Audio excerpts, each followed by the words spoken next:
now recording. And what is going on, everybody? We have Chris, and I'm joined by Paul from tropical Poland. Hello, Chris. How's it going? tropical Poland.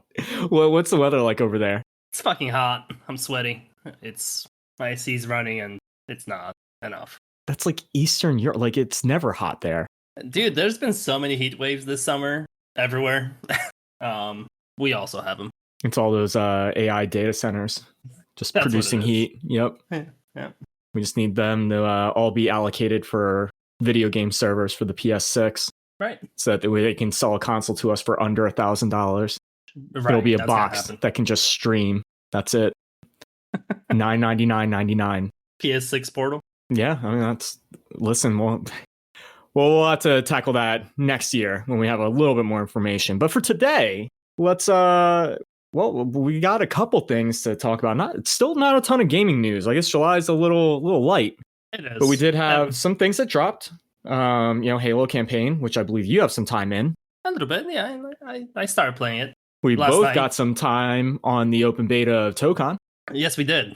I think we can get started with that one, to be honest. Yeah, you wanna open the floor? Yeah, what were your? How do we open it? Do we open with our thoughts, right? Or do we open with some? Because I know I see some charts that you pulled up here. What are we looking at? Let's start okay. What did you think first time playing the game? Positive reaction or negative reaction overall? Relatively positive, bordering neutral. Okay. I think until I understand what the gimmicks are. Every fighting game kind of has a gimmick. There's some sort of method that you're supposed to be leaning into, right?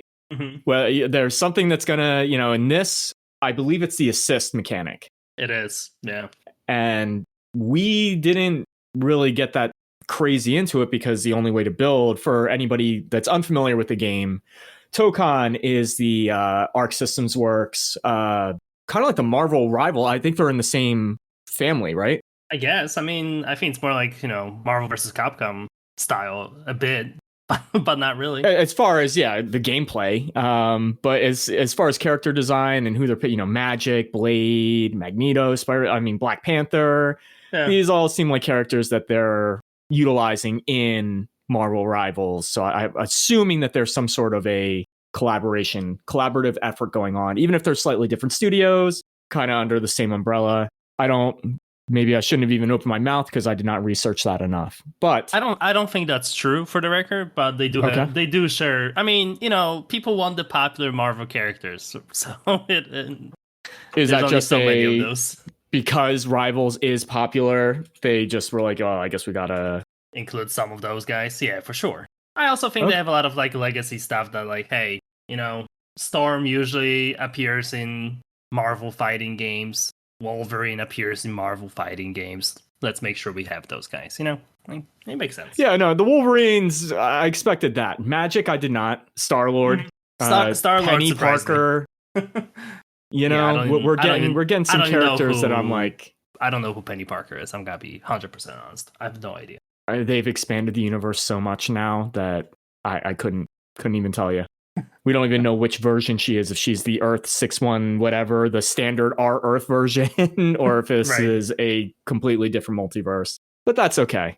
It's a 4v4 fighting game, which is a bit odd. MVC traditionally is a 3v3, and that's like the most you normally get. And then a lot of other games will do some sort of a tag system, a two player. So this is the first four-party game I played, but I will say all the characters felt easy enough to pick up. I feel like the overall combo system and the way that it's built is very simple, like building block style. Yeah, I mean you can. And by the way, I figured simple. Because we'll talk about this a little bit. Because while we went in completely blind. I didn't look up how to play the game. I didn't look up mechanics. I didn't even know it was in open beta until you told me. So. I didn't know there's one health bar for all characters, which is kind of wild. All characters. I mean, you can't have 4 health bars. Matches would take 5 minutes. Feel like a League of Legends game. You'd have to block off time out of your day. Have you seen by the time people got good at MVC3 how fast those health bars can burn? They don't take that long. But I kind of like the one health bar like that. I'm okay with it. It's not It's not like upsetting to me. It just kind of makes me want to be more like, hey, I'm just gonna get really good with one dude, and the rest I'm just gonna use the assist, and that's about it. Like I don't really want to play the full party, and I think a lot of people will like, unless you're really good. You can probably just have like one or two characters that you're decent with, and just use those two, and kind of ignore the 4v4 entirely. And I think that's kind of what we ended up doing. At one point, I did not use my third or fourth characters at all, barely even for assists. I was barely leaning to the assist mechanic, kind of because I was still trying to figure out bread and butter. Right.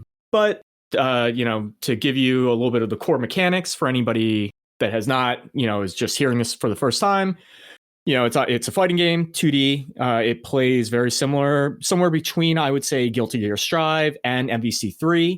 Potentially a little faster, I think, than Strive, but a little bit not quite as snappy as an MVC3.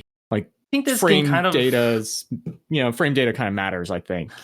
I think this game reminded me a lot of the League of Legends fighting game we also checked out a couple months ago. The Art 2X RKO something. Yeah.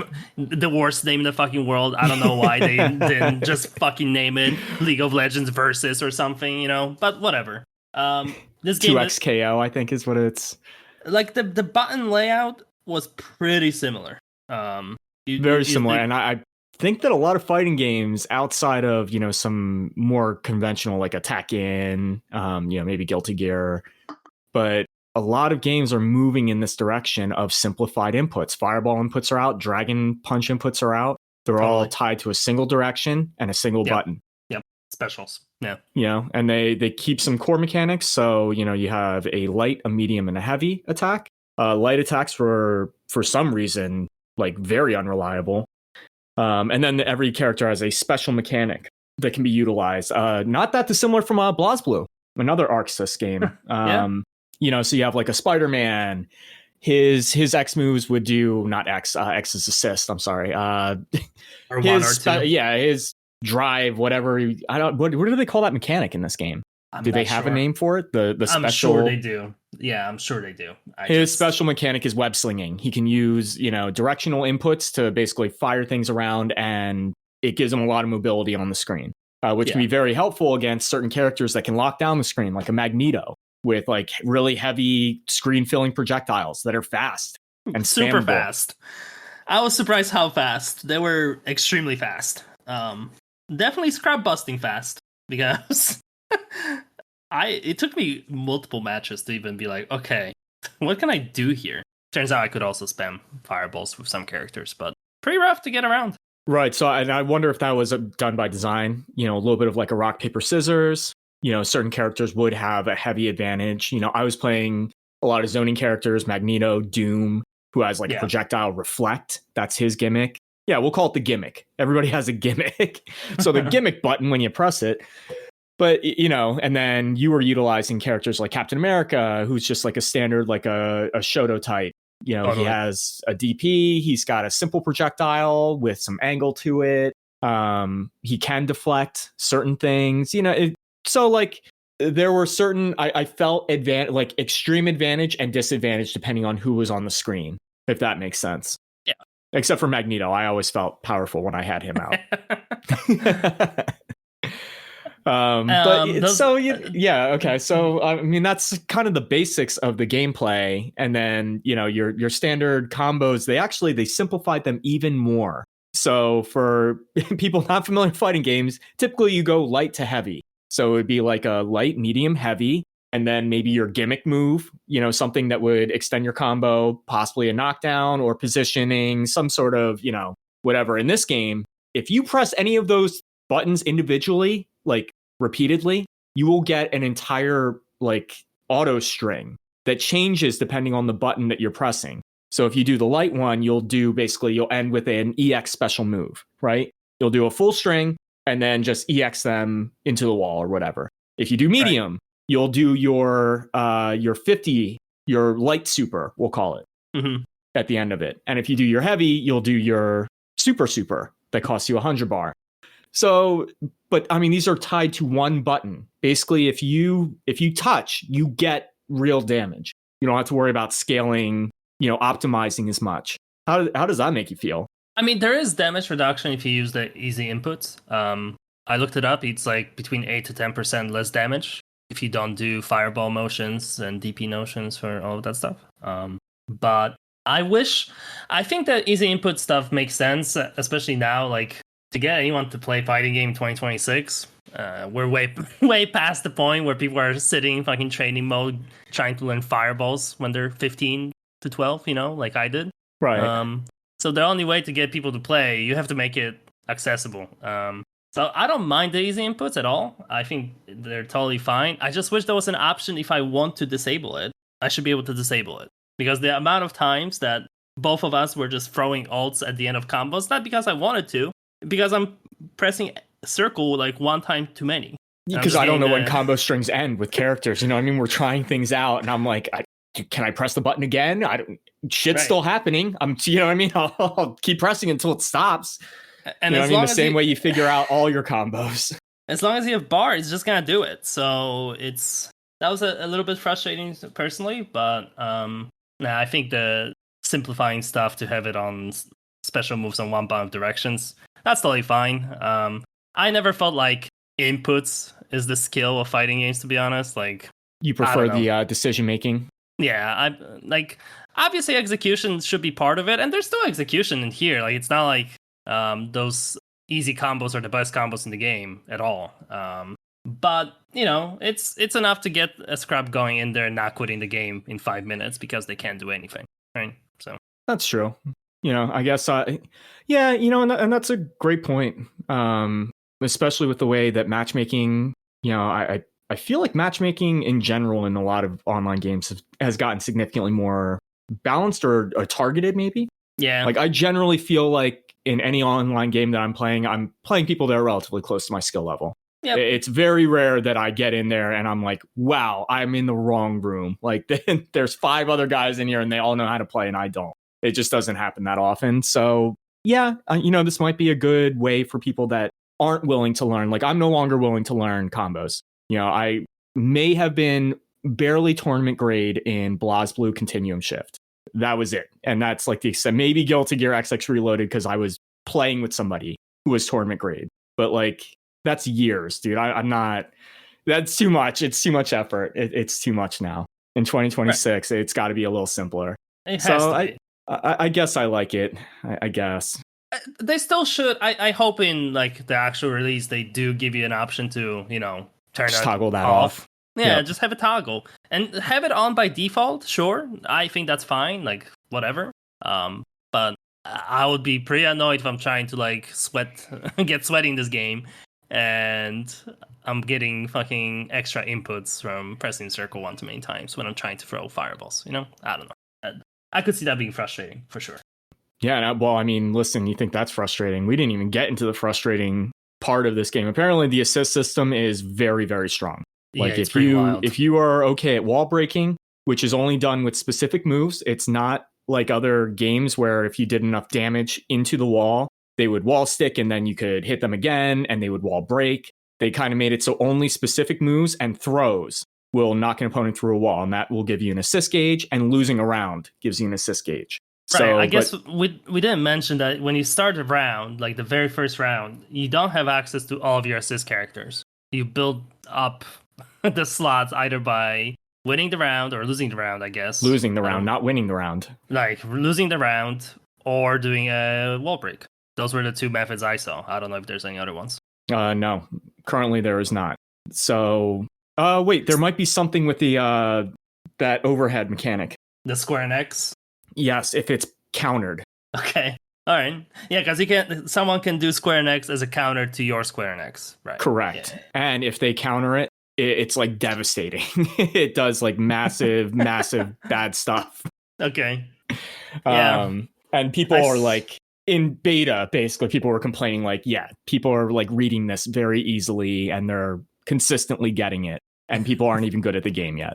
Right. So I have a feeling that that's going to be altered a little bit. They're probably going to incorporate some other way of getting that bar up. Or maybe they'll have to nerf down assists a little bit. Basically, I think in some of my reading post us playing, that there are ways of stringing your assists together that create block strings that are like very, very long and very tough to get out of and very safe. Right. I also saw that hard tagging in is super good. Like, because you can hard tag in mid combo, basically. You don't even have to like do an assist move and tag in. You can literally just hard hard tag in and extend your shit by a lot. I saw Maximilian doing a lot of like lab stuff with that mechanic, and it from what he was saying, this was not the first beta for him. This was the first public beta, but when he played the game before, he hated the game a lot. This was his favorite version of the game so far, and this was the first time they let you hard swap like without assist moves. You know. So it sounds like they're still figuring out what they want this game to play like, because they're doing a lot of changes between the builds apparently. Which makes sense. I assume that they'll do some balancing stuff, and I think I've been seeing that a lot more. More aggressive like seasonal balance changes in these games. They're like kind of subscription based or like free to play or however you want to look at it. The live service games. Live service, thank you. They tend to, like Marvel Rivals, basically every season, they just empower an entire group. They'll be like, all right, supports are good this season, and dive is bad. And then, the next season they'll be like, okay, support's kind of whack now, and tanking is fun. And they, what I mean? They just kind of rotate it around, and it seems to be working. Yeah. So I wonder if they'll do something similar like this. And, aggressive changes. Right. They sound like small. They'll be like, we nerfed all, the normals on Magneto by 5 damage. And you're like, okay, who cares? And then you're playing, you're like, shit, like I'm not killing people anymore. Like what? Yeah. So it still feels like tight tuning, but they're more aggressive about it. And the game is not too far out. I'm pretty sure it comes out in August. Yeah. It's right around the corner. So I guess, I think, not to be that guy, but I kind of wish this game was free to play. Because I don't know if I want to spend $60 on this game because I'm not gonna play it that much. But it was fun for what it was. I enjoyed my time with it. It wasn't terrible. Well, who's your favorite character? I mean, I had to pick Magneto. His normals were and I think that this is important. I felt this, and then I was glad that another like real player, like I kind of validated it. They're like, normals or the lights in this game are way too long. Like the startup time on them, they don't feel jabby and like you're better off hitting a different button. Like a medium. Yeah, I mean, literally, I would play Mag, and his standing medium was like a great like back spinning kick with great startup, probably like 7 frames or something. You know what I mean? Like covered a great portion of the screen, good priority, and moved him forward slightly. Why the fuck would I not use that? You know what I mean? Like your projectiles. Yeah, like. If you manage to jump over a projectile, I could just press that button and be in good shape. So why not? Yeah, game looks whereas really nice. I would lose most of I couldn't even jab out of like a wake up. I was losing a lot of weird advantage situations to like heavier normals, and I'm like, that's odd. I'm pressing light, and you're pressing fireball on your wake up. And that, I'm sure a lot of that is skill issue, timing issue. Right. I personally, and it's tough to tell because I wasn't skilled enough to know when my combos were supposed to succeed or not. But I've heard the performance on this has been a little shaky. I've heard PC version was a disaster for the beta, but on consoles it was all right. But even then, consoles, I think they said were running just a little low. Yeah, like maybe 50 frames as opposed to 60. Yeah. I'm sure they will optimize it by release. Yeah, and those are things I always hesitate to complain about them. But, from seeing how these things develop, in the past and seeing how things have been criticized and critiqued in the past, generally a lot of these problems that exist in these betas that people are like, oh yeah, they're definitely going to fix that in the main, they don't get fixed. So it's always worth noting this stuff. Yeah. So that hopefully when the developers are listening to this podcast, I'm sure they are, they'll take some notes, Take some notes, guys, from 2 scrubs. I mean, listen, we would be the average casual audience, I assume. Yeah, definitely. I think we're probably a bit above like average. Maybe in experience and like, I don't even know skill anymore, but experience, skill, I mean, I have more time. Right, playing fighting games in general, we played some fighting games. We've played some games. which also is probably why I still like say some things, talk about frame data and stuff, even though I'm not good at the game at all. You're not just that because guy I anymore. know what these things are supposed to look and feel like. Like I played at high level at times in different games, very similar. So yeah, I could see that. I could see this game going in a great direction if there's a lot less emphasis on the assist strings. I don't like long combo games. I think that's the gimmick. I think that's the game. It's a versus game at the end of the day. The combos should be kind of crazy. Yeah, sure. I guess. It's just what's fun.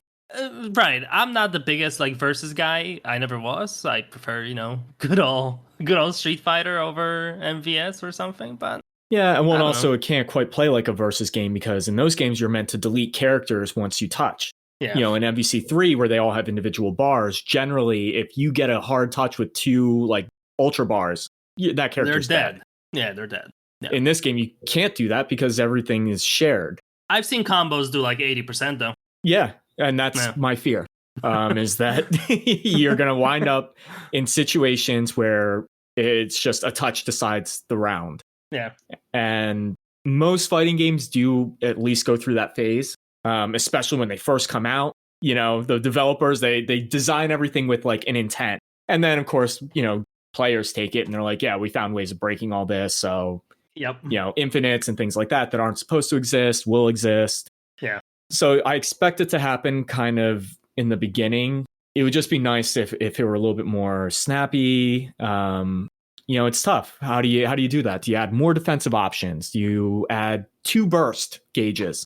So I have 2 get off me's. At what point does it just become annoying for the other player? Every time you get a good touch, that the first 2 of them, they just burst you away. Yeah. There has to be some sort of in between. Yeah. And I'm sure that there are people way smarter and better at development than me that are working on this right now, but I don't have the solution yet. What we'll do? We'll just set it all to like a QTE. So, I mean, picture that. You just run in, I throw a fireball, you throw a fireball, they clash, we get like a little, cutscene, and then that way I'll mash triangle, you can mash X, whoever mashes faster. And I think that's a good way to settle things. And it feels very involved. Sounds like Soul Calibur mechanic. Can you tell where I got it from? I don't think there is a burst in this game at all. Is there? Is there any kind of like get off of me? I don't. The get off me is that overhead mechanic move that gives you, I think, hyper armor or at least 2 hits of super armor. Well, I know you can use that to like do a pushback, I think, on block. But I think once you're getting hit, I don't think there's anything that will save you. There's definitely no burst. Yeah. So maybe that's what they will need to add if the combos get too ridiculous. So you at least get 1 gelato free card, but I don't know. Yeah, right. I mean, I feel like they've done it in every conceivable way. You play like, if let's say that you take out combos to make it so that, it's mostly decision making in single strike, Samurai Showdown. Right. Let's say that you make it very combo focused and damage is very low. Skullgirls. It's like they've done it. They've done every iteration of like balancing that, between combo length and damage output. And then defensive options, Guilty Gear, I think, obviously the burst is like the best mechanic. Barrier, you can attach it. I think Guilty Gear has the best defensive options in any fighting game, like the most intuitive. I think in Tekken, what is it? You can mirror their input. So like if you did a down forward 4 and I did down forward 4 at the same time, it would parry that, right? Yeah, you can just do down forward.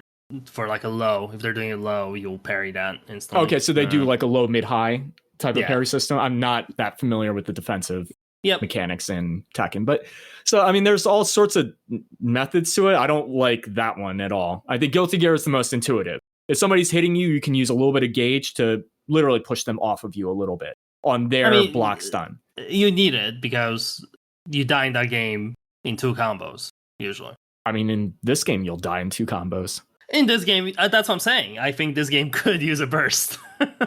Like, I agree. But they don't have one. They don't. They'll come up with something, I'm sure. Well, there's some data from the open beta where the top tier ranked players someone went through and did the math. Which character was the most used as a leader versus, overall distribution. And surprisingly, Magic is the most popular character in the game on the highest tiers of rank. A couple things. Probably the coolest feeling character, like just based off of how she looks. She's like the swordsman character. Her speed feels good. Her normals she was the first really character good. I selected. Yeah.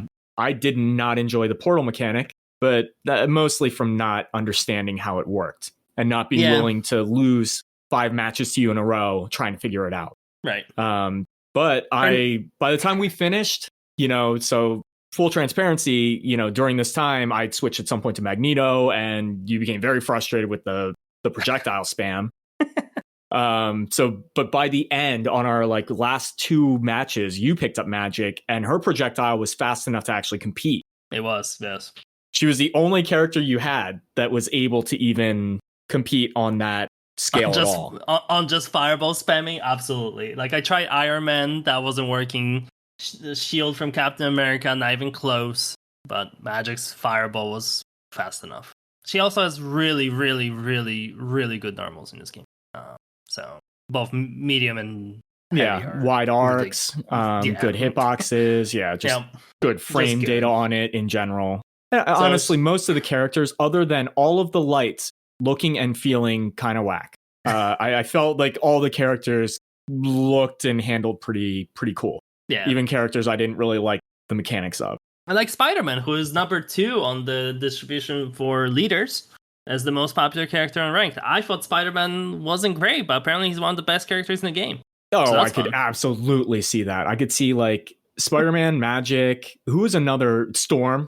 Storm is right in the middle of distribution here. Storm is most likely going to be one of the strongest characters in the game.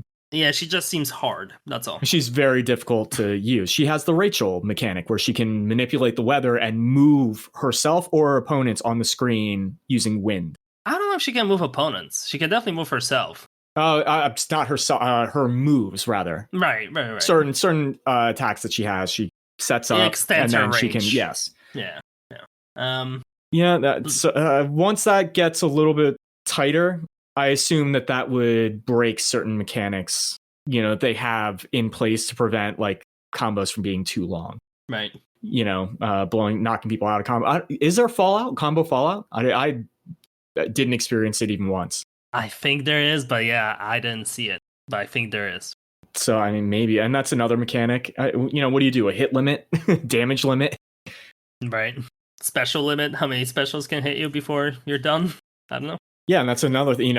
I don't know if I like managing resources like that in a fighting game. I can manage a super bar and a defensive mechanic bar, a burst gauge and an overdrive gauge. It's tough for me to Grand Blue, where they put all the fucking specials on a timer. Right. Yeah. I don't that. And even for Grand Blue, actually, they did it pretty well where it was relatively low cooldown. It was normal cooldown if you did the normal attack, but the EX ones were the ones you wanted to use, and they would drastically extend the cooldown. Yeah. Yeah, I think that's a lame mechanic for fighting games. I don't think that works at all. Having shit on cooldowns is stupid. I kind of agree. Yeah, and then Black Panther is number 3 on that podium for leaders, characters. Neither of us really got into her. Black Panther had a resource, right? That was she builds up a bar to go into super to use special moves, right? Correct, and hers were just positioning things. They just basically dash her to the opponent. Yeah, they're movements based stuff. Yeah, but the list looks a little bit different if you take a look at the overall distribution. So not necessarily the first character that you choose, but overall in your party. Magic still remains the number 1, so nerfs incoming. But Blade sneaks to number 2. And good old Magneto, number 3. Very popular character to have in your roster. I wonder why. I'll bet you his assists are probably pretty good too. They're fucking annoying. Yeah, everything he does is annoying. Yeah. Fast, annoying, powerful. Chip damage in this game could definitely be a problem. But you can't there were times where I basically, while you were trying to figure out ways to combat it, and you had to just eat block shots, I brought you down to 1 HP from like a sizable amount. Yeah, you know what I but mean? Like that. you can't kill with Chip, so that's. I know. I feel like Chip was still even strong on its own. Yeah, I just wonder, like, once people are good, how much those spamming projectile stuff matters versus you just get hit by a combo and there you go. Yeah, like once I would people agree. I figure out would the say that game. Magneto is probably the only one who can do a really nice projectile spam and not get heavily punished for it. Yeah. But yeah, characters like Magic, Blade, Spider-Man, I think beat him kind of clean just because they're good at positioning on the map. Spider-Man can jump to the ceiling and then jump around. Magneto can't hit the top left corner. That's the only spot he can't hit with his giant screen-filling projectile. Would you rather play this game or the League of Legends game? Because to me, they're pretty similar in some ways. This game.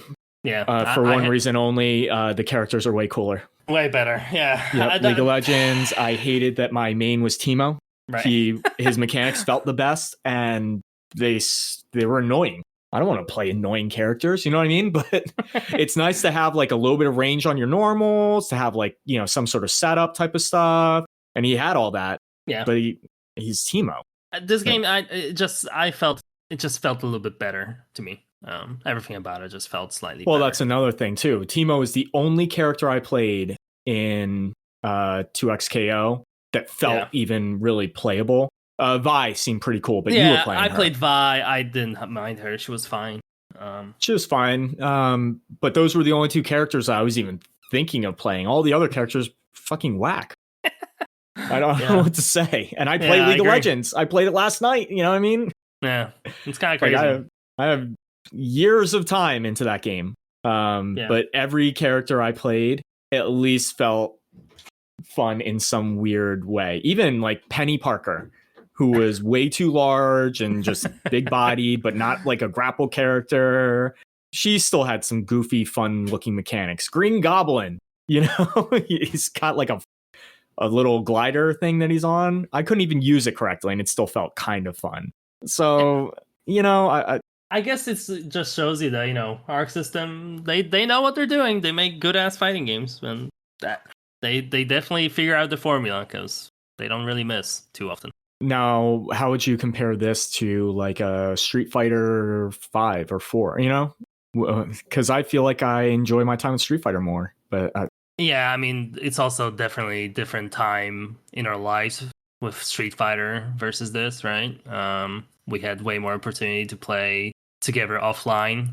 I don't have anyone who plays fighting games here at all. It's just not. No one plays fighting games. So, and I don't really want to grind online for no reason, Yeah, I agree.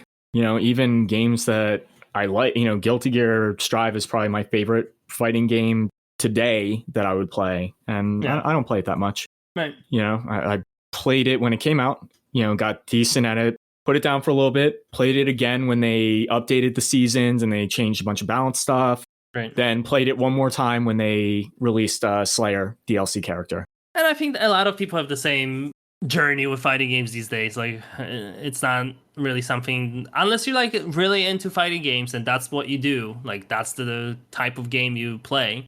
Most people just play for a little bit when it comes out. Maybe if they have a good single player shit, they'll do that and then they will just move on. So I think it's fine. I don't think there's anything wrong with that. But so yes, did I enjoy my time with Street Fighter 4/5 way more? Absolutely. I think Street Fighter 5 is a bad game until they fixed it, but that's different conversation. Yeah, we agreed. Those were different times, and that was back in the days when balance changes were done via new game. But would I rather play Street Fighter 6 or this? Probably Street Fighter 6 if I had to guess. If I had to guess, and I've never even touched the game, I'll bet you that it would feel significantly more fun. There's a certain amount of tension that is added in playing a game like that, where the movement is not quite as robust, we'll say. Right.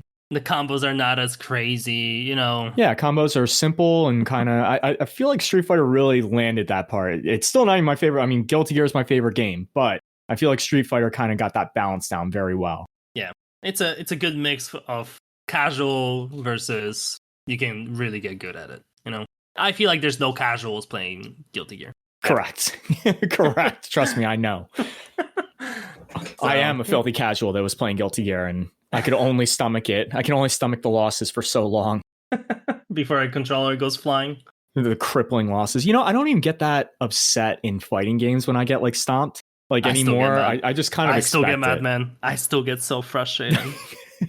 Especially if it's like a kid, like, I know I'm better than what I'm doing. I'm just fucking bad right now because I didn't practice enough, and you're beating me with the scrubbiest fucking shit in the world. I'm trying, at least I'm trying to do something. You're just spamming, dude. And that happened to me in Tekken so many times. I'm like, dude, you're just spamming the fucking easy combo, and I'm getting destroyed by it because I'm bad. It's my fault. It still makes me mad. Yeah, that's fair. That is very fair. Anyway, that's enough about fighting games for this week. Yeah, we covered everything about it. We covered the latest, newest one, and then just covered all the mechanics in fighting games that you could possibly ask about. There you go. Those are all our thoughts on fighting games contained in 1 hour. See you next week for fighting game update. We'll do part 2 of our fighting game. Wait, we play another fighting game if you really want to get into it. We played that fucking Power Rangers free-to-play piece of shit. I erased it from my memory until right now. That's a terrible game for bad people. You know yeah, I'll tell you what, I got to see the anger in that one. You called a tourney ban on me. You banned the character outright. Dude, he was so ridiculous. I don't even know who he was. What's his name? It was the Trini Megazord or something. I don't even think it should have been a selectable character. Like, what my party was like the Blue Ranger, the Black Ranger, and that thing. I don't remember the name of the game. I'm so prepared for this one. It's like Power Rangers fighting game, but what is it exactly? Fuck me. Do you remember? Yeah, I have no clue. Battle for the Grid. Battle for the Grid. Yes, thank you. I was like, Rita's Revenge. No, it is not that.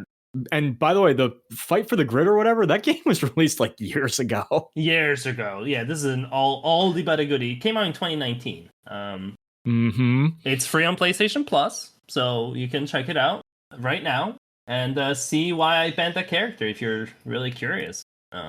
Game's terrible. The game felt pretty not great. It looked and terrible. That's another one where even without getting too advanced into it, there's a mechanic in that game. There's a bar that you build that allows you to basically summon a Megazord that does different screen slapping moves depending on what button you push on your controller. And they're all devastating. They all hit in like different hit properties. I was getting like bounced and juggled while expecting you to throw things. You know what I mean? While only blocking. And they do massive damage. And they last for like 10 seconds. Yeah, that bar, you have at least like 3 to 4 uses before you're out. And each hit does like 20% of your health. Easy. With nothing else on top of it. Because you can combo. It's not like it's a single hit and you're done. No, like, it was rough. It was rough. I played like the yellow Power Ranger chick. She seemed pretty good. I played I don't know what the fuck her name was, but she did ice moves. She wasn't. I don't know if she was canon. Yeah, I mean, I'm sure she was canon in the 2019 Power Rangers, where they're fighting on the moon or wherever, you know what I mean, wherever their new base is. Hashtag not my Power Ranger, yeah. But dude, I like that. I never got to play the character that I wanted to play because you just banned it. Like, you started, you're like, no Green Ranger for anybody. I was like, yeah, you know, that's fair. The Green Ranger is always good in every game, and you know.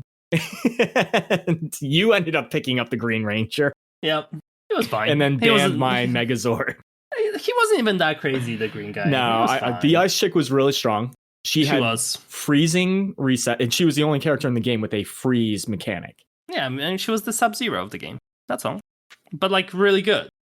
Yeah, the ice could freeze you into itself. Keep comboing, and if you were pressing any button attempting to get out of that combo, you might break it, and you would get hit with the giant lingering AoE freeze that you would just launch in a big crystal right in front of her, and then you could reset the combo. Sometimes it would actually red beat. Like, I would freeze, and I was just button mashing, but like I red beat it a couple times. I'm like, how does that work? Yeah. Don't play. Meanwhile, I was playing like the Black Ranger, who had like the worst normals I've ever seen in any game. even his projectiles were kind of whack, dude. He had a rifle that he fought with. Yeah. And his main like fireball was like 3 shots, but each shot was like a different, he had to like get into a position for it. So like there was a lot of like startup frames on it. There was. Like after you got hit by it twice, I don't think you got hit by it again. Yeah.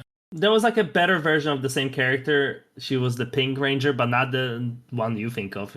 She was some non-canon Pink Ranger, and she was kind of a projectile spamming She character. fought with a bow, yeah. No, she was. I feel like she was like the better version of that guy, to be honest. But right, so it felt like the characters were, and that's a game that is not made by a company like Arxis, where balance is like really important to them.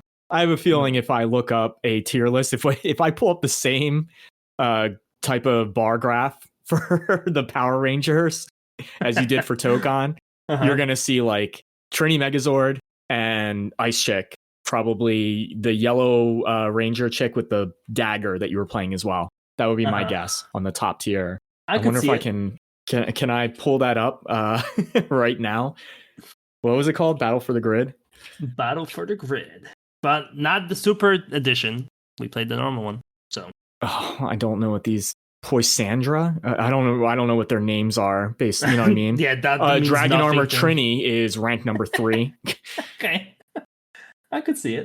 Oh well, it also didn't help that we didn't unlock. Like most of the roster was locked. Well, I think it's not a thing you unlock by playing the game. I think you buy them. You buy them. No. The game was released in 2019. If anybody's playing your game today, you need to unlock everything in that game and hope that people will even engage with it. And maybe they'll like that game and play a different Power Rangers game that you're putting out. You can't paywall a 7-year-old fighting game. Well, but scrap. They want you to buy the Super Edition where you get all the characters. You know what I'm saying? You know what I'm saying? I know what you're saying. I know. You can't paywall a 7-year-old game. You can't do that. I agree.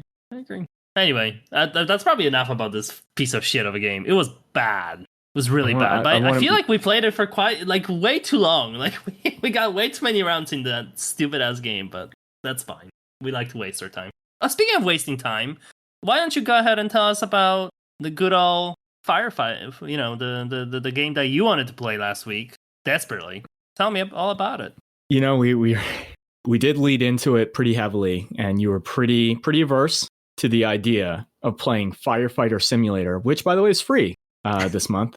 It's included with your subscription, and you had very little interest in playing it. But I had some burning questions. Why? What?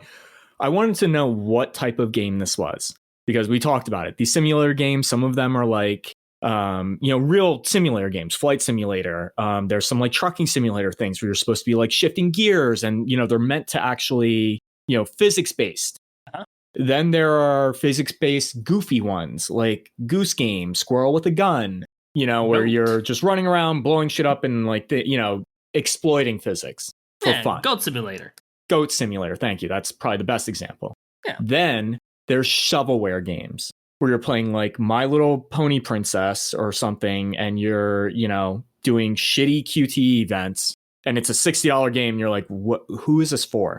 At least a My Pony game or whatever. I know that's for like little girls.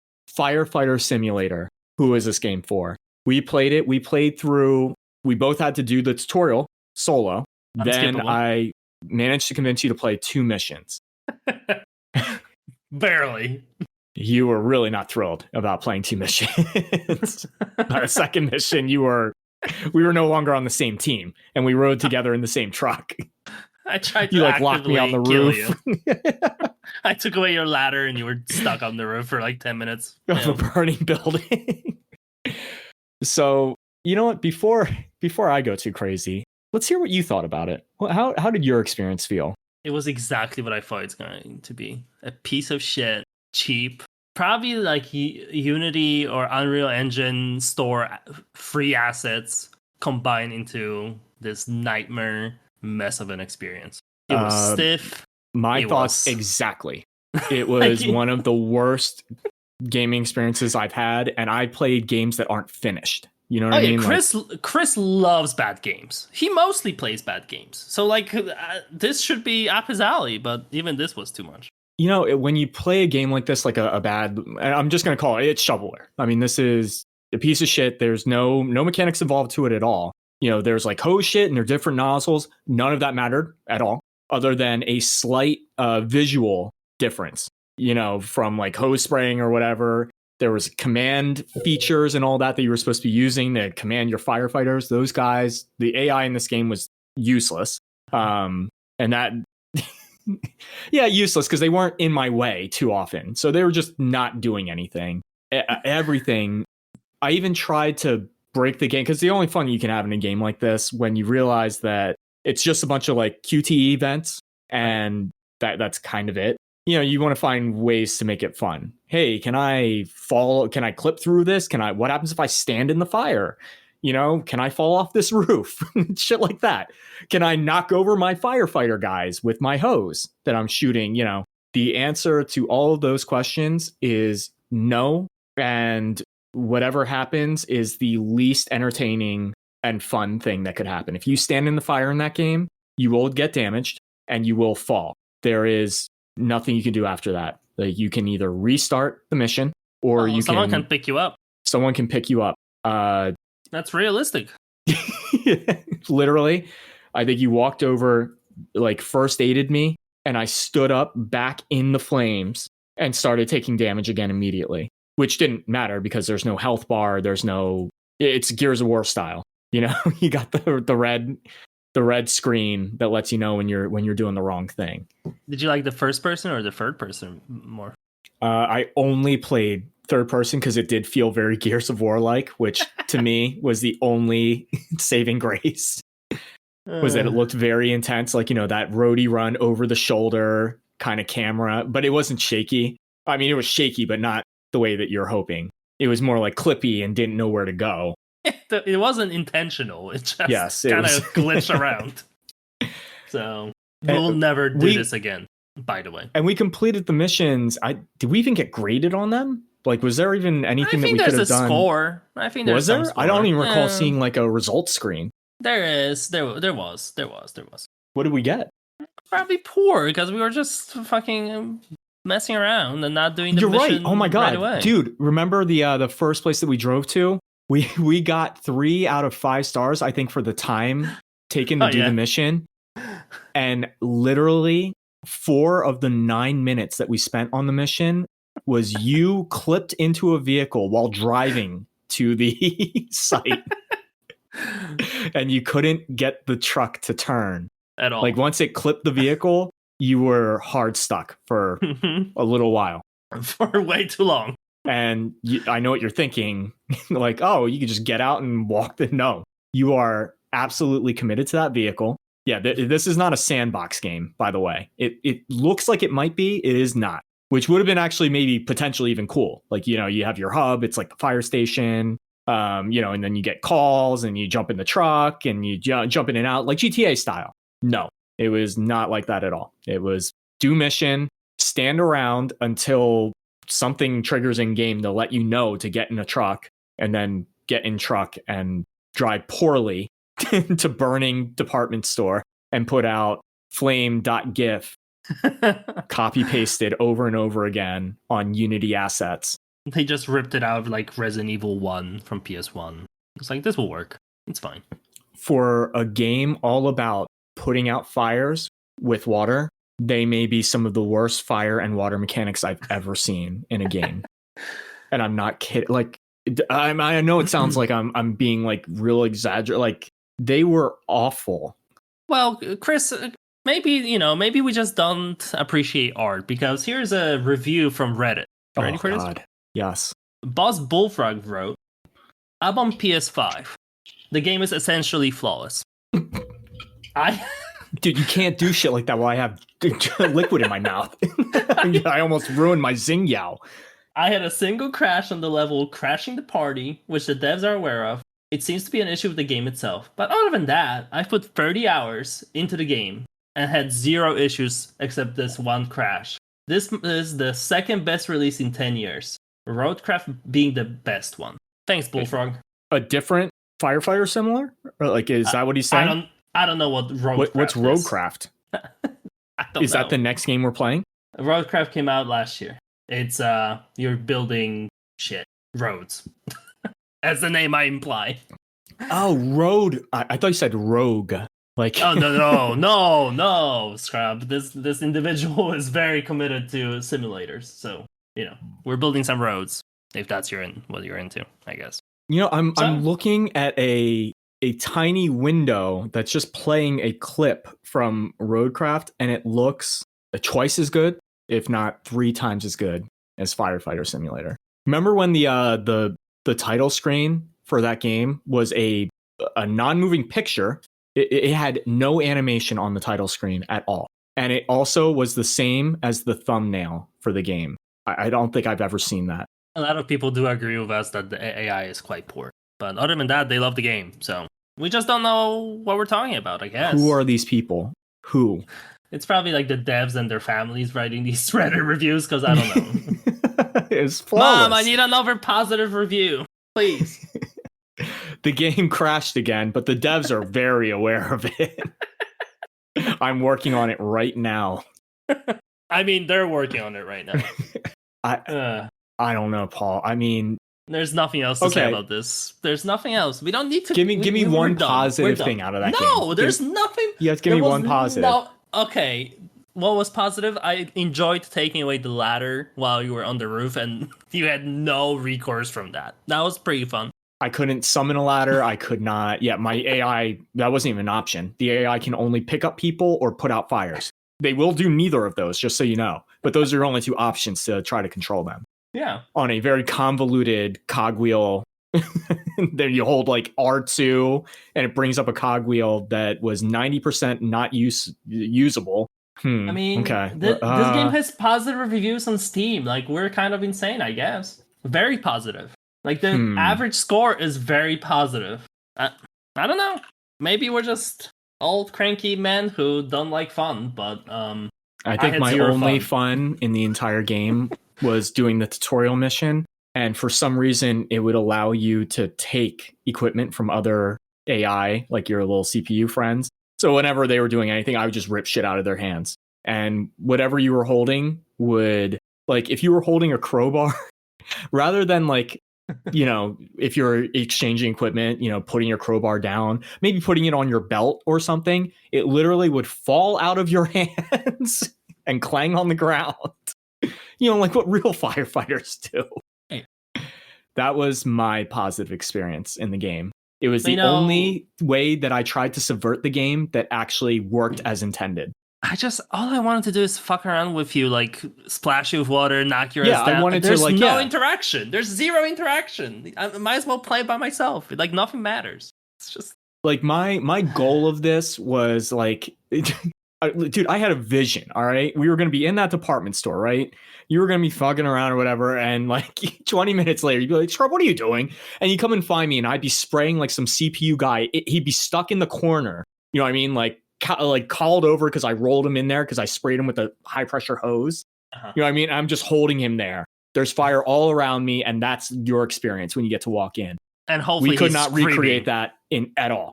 I hope he's screaming as I'm walking into the room. I know. Wouldn't that be if they had voice lines that just kept clipping over each other? Hey, stop that. Oh, no. Hey, watch where you're pointing that. You know what I mean? Like, that's what I wanted. I wanted that to be the experience. You walk in like, what are you doing? And I'm just spraying this guy who's just clipping, repeating voice lines. Right. While literally the world is on fire around me. Mm-hmm. You cannot do that in any way, shape, or form. Not even close. Nope. So let's move on. Well, can we move on? You got to give it how many stars?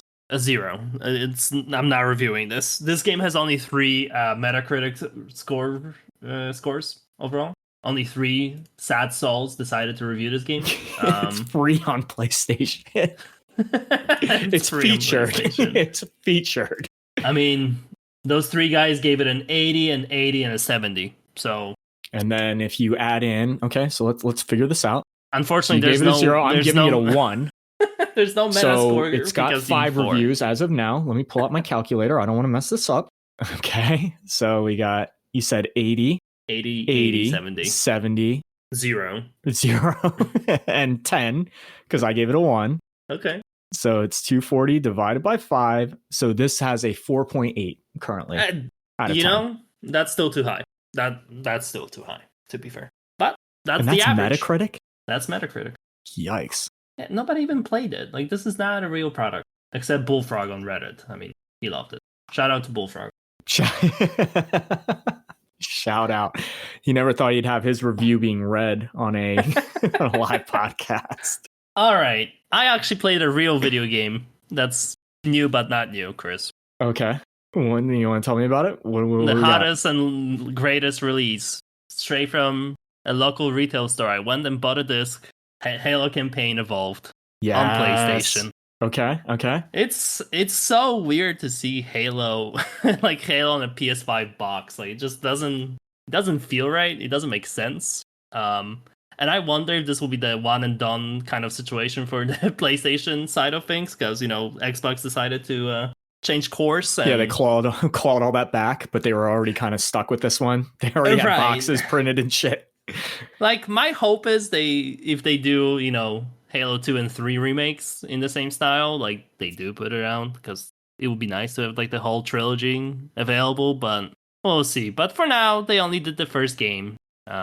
It is quote unquote full remake, right? So it's not, because they already had like Halo Master Chief Collection a couple years ago, and that has 1, 2, and 3 all in one package for $40. But those are not remakes; they're a bit upscaled, yeah, and that's about it. They didn't really do anything with those. This is like cutscenes are redone, voice lines are redone. Absolutely, you have combat mechanics are redone. I have some questions for you. I don't know if they're like redone. The combat mechanics might be a bit strong, but okay, sure. Ask me anything you want about Halo. Okay. I can tell you what they added for sure. They added a couple of new missions. They have like 3-4 new missions. They you have 4-player co-op, but you can do it split. They do have split local co-op. They have split local? Yeah, you can do 2-player local co-op if you would choose to do that. I would choose to do that. That's how I played it. That's the only reason I played the game. I mean, it's a great game. But shooters at that time in my life, I would not have played them without the co-op. Right. They added a bunch of weapons from later games into this one. So like you have stuff from Halo 2 and Halo 3 that wasn't in OG. But they did add stuff like that. And that's about it. I mean, it's nothing. I'm playing a co-op with a buddy of mine who he's an actually Halo guy. He played all of them. So he has a way different experience than me. I'm gonna be honest, I never played Halo game before this. I never played the OG. I never played for the campaign. I know a little bit about I know the big stuff about Halo, right? I know who Master Chief is. I know Cortana. I know all that stuff, right? Because you always hear about Halo. It was a fucking flagship franchise for Xbox. Have you watched any of the Halo animated things? I watched like one episode of that Halo show that came out recently and was fucking awful. Yeah, no. They've had some movies that were like origin story stuff before that. Okay. So I'm not like the Halo expert here. Okay. Did your friend have how many hours you guys have in? We played so far like 4 hours. So it might be a little light into the campaign. Answer some of these burning questions. Right. We're not super far. We're playing on Legendary. Which might be a mistake because you die fucking quick in this game. Like two shots and you're basically dead. They still have the same mechanics as in OG, where if the other person who's still alive can run back, and as long as you're not in there's no enemies nearby him, it will respawn me after 3-4 seconds. But it definitely still feels like an old game in that sense. Like, it's not nice and easy time. Like, no, the Legendary mode is pretty fucking intense. They added a bunch of skulls to the game, so you pick them up as you play the campaign. But yeah, I don't think the game looks fantastic, even with the remake. Okay. Even like, because I watched some Halo like OG gameplay before, some marathon stuff where people were playing for the campaigns on Legendary, and I just feel like the OG game, maybe it was the art style, maybe it was just the nature of the time that it came out, but I just thought it This game feels more like a generic art style, you know. I don't. Again, I don't have any like connection to OG. I just feel like when I'm looking at this game, it's like, yeah, it's definitely nicer. The resolution is better, but I feel like they kind of lost a little bit of like the Halo feel, a bit. So can I give you a couple of kind of, I guess I'll call them critiques. Okay. That I kind of heard, because I do not have any time on this game. But I did play the original trilogy quite a while ago, but I do remember some things about it. First and foremost, yes, I heard that the graphical style, they described it as more cartoony. I think that the palettes are significantly brighter. There's a lot more heads-up display as well. Like you have more shit on your screen, including things that weren't in the original, like I think pickups, like guns on the ground are highlighted, things like that I think pull you out of it a little bit. Also, the music, apparently the sound design is very hit or miss. The music itself doesn't feel very impactful. Like, and I was listening to side-by-side comparisons. They're like, here is this part in the mission in the same song in the original, and here it is in the new one. I'm like, oh yeah, it's pretty soft. Same with the guns not having the right amount of oomph. Yeah, there's something like the audio mixing is just something about it seems a bit off. I don't know how to explain it, but it's just like the sound effects don't always sound the way I think they should. It just kind of sounds off in some weird way. They did add sprint to the game, so you do move faster than in the OG. A lot of these notes I have are from my friend because, again, I didn't play the OG, so I was asking him, like, okay, so what's like the big differences here? And, having sprint is a nice addition because even with sprint, like, your movement speed in this game when you're not sprinting is okay. Like, it feels fine.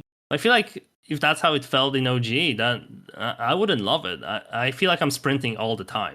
Like this, without sprint, this game feels slow. So. Okay.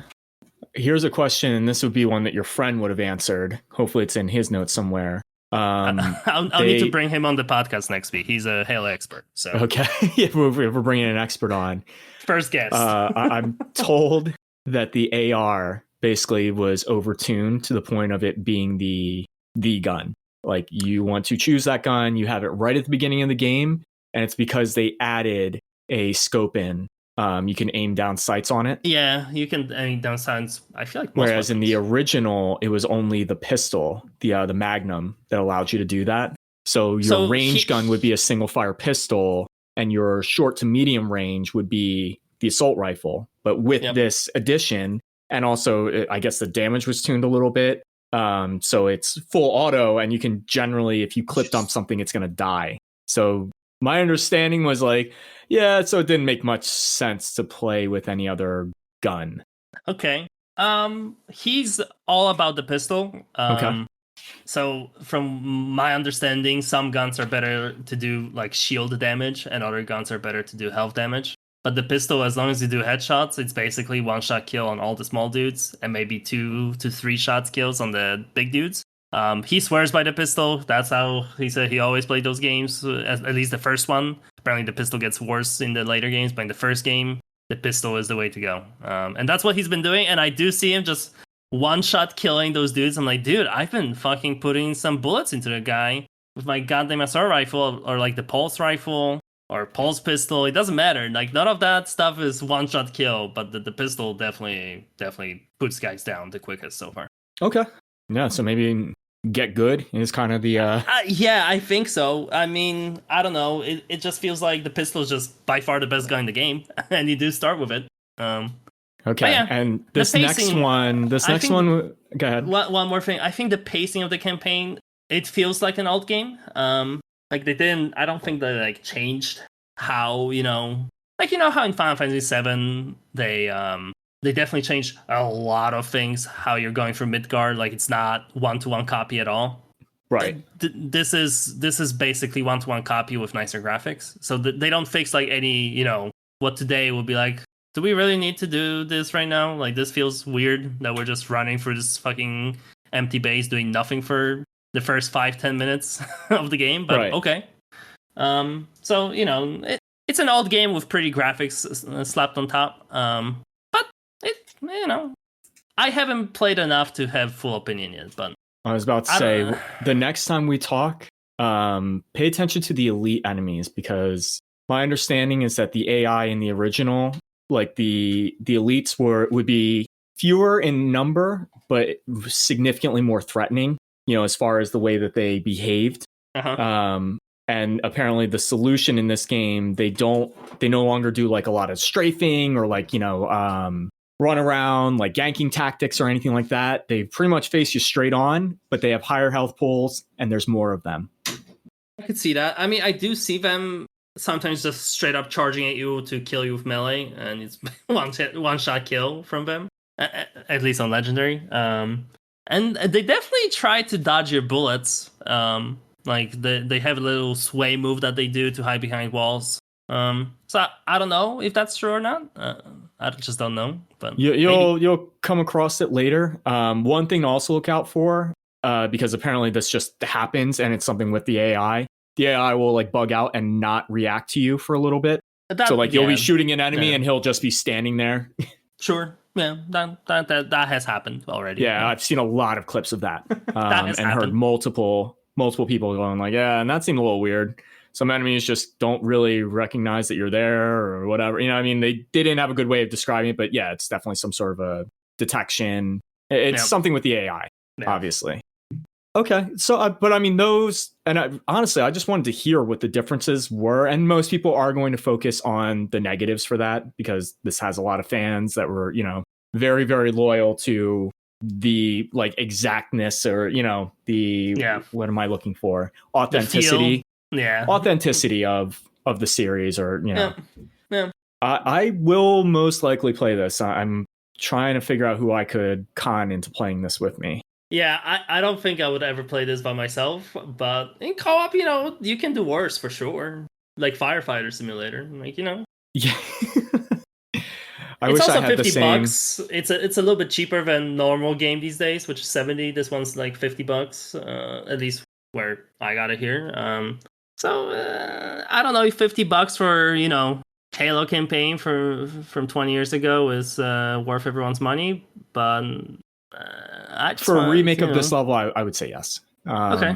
Yeah, it's a full remake. They fully, recomposed it, redesigned all the graphics. They did. Redid all the voice acting. That was another complaint that I heard. Cortana's a little bit too emotional now. Okay. Or something. She's chatty. Yeah, she plays off like a little playful. Like she almost feels like she's later, and like. She's developed more. She's developed even though she hasn't developed yet. It's like they have the Cortana from a later game coming back, and she's like, a little bit more, I think they said playful or something, but snarky, whatever the term is. She's definitely snarky. Yeah, definitely. Whereas I think in the original, she was much more, went from computer to potentially person, or, however you want to look at it, her evolution. Her personality changes over time, and here she just starts with the kind of baseline. Mm-hmm. Yeah, I could see that. I never had any like real heavy attachment to Cortana, to be honest. In the original, it didn't strike me that way. I was also playing through. I was playing with a buddy, and we were playing through to shoot aliens. I wasn't there to like find love. Okay. I think the coolest thing they added that's new, they have like a campaign remix mode. So once you beat the game, you unlock the skulls as you go through, or you pick up the skulls as you go through. It's basically a randomizer mode for the campaign. So that's kind of cool. It's not just higher difficulty or lower difficulty. It's more like we're changing enemy spawns, places, and changing some of the mechanics there in the levels. It sounds cool. I love that concept. Yeah. I like a randomizer. So, do you think that that'll be the future? Yeah, I think more and more games are adding some sort of randomizer mode to it. It's just right? I just feel like people mod it anyway. So like, why not put it in your game? People will why not just make it stable and right. Turns out you can't give people the same experience, over and over again. Back in the day, it used to be enough You know, you just play a campaign, you'd be like, oh, that was fun. Let me try it and I'll play with the different gun and maybe that'll be fun or whatever. Like you have to change up more things. Attention spans are too short. Yeah. Myself included. That's probably why I play a lot of like roguelites. I need a little bit of variety. Right. You know, whether that's build variety. I like this idea of just randomizing the encounters. Yeah, so that seems cool. You know, I'll have to keep playing and I'll get more of my own thoughts next week when I have more hours into it. So far, I'm liking it, but it's not like okay. I guess maybe it's not a fair question, but I just don't really understand why this game blew up back in the day. But that might be because at that time I was playing a lot of like PC shooters, and I don't think this game was like that amazing for me at the time. Like if you compare it to some other games that were coming out at the same time, I don't know, man. Really? Like, yeah, I don't know. Like I'm trying to think because I when recall did Halo come out? What year? 2000. had to be Let's say 2002. That's my guess. That's my guess. Let's see. Halo release date. 2001 November. So okay. So in like 2001, you know, I probably was just playing Counter-Strike online or Call of Duty 1, 2. Like, you know, Call of Duty didn't overtake Halo till Call of Duty 4. But yeah, I would say that okay. the guns and the map design were probably what set it apart back in the day. I think the co-op is a big thing. Co-op pretty big. I mean, like I said, I probably would not have picked up the game, but I had no interest in like war shooters like COD. Sure. They still to this day they play kind of the same. Just something about the way that the encounters work. They're just like, you know, low health pool, quick animation, quick drop and stuff like that. I like a little bit more spectacle, I think. Yeah. Maybe not to the level of like spectacle shooters that we've played, but like I feel like Halo is one of the first ones that had the Needler was like one of the most original guns I played with. But that's not in Halo 1. That's in Halo 2. Is that true? Yeah. And they in this one, they add the Needler to it, but it doesn't exist in the original Halo. That's Halo 2. So like I don't know how many guns there were in the OG game because I'm asking Nick all the time, like, okay, is this gun new or is that from the OG? He's like, nah, that was from 3. I'm like, oh, how many guns do they add from the new game? Was it just a pistol and the assault rifle? I don't know. It's my memory a little hazy. Well, I think that, you know, you probably played more 2 and 3 than 1. I'm guessing. I played each campaign one time. Okay. Yeah. So I don't know.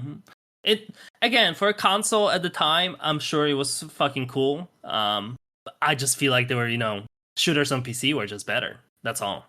Like straight up. Like again, this is like a single player thing.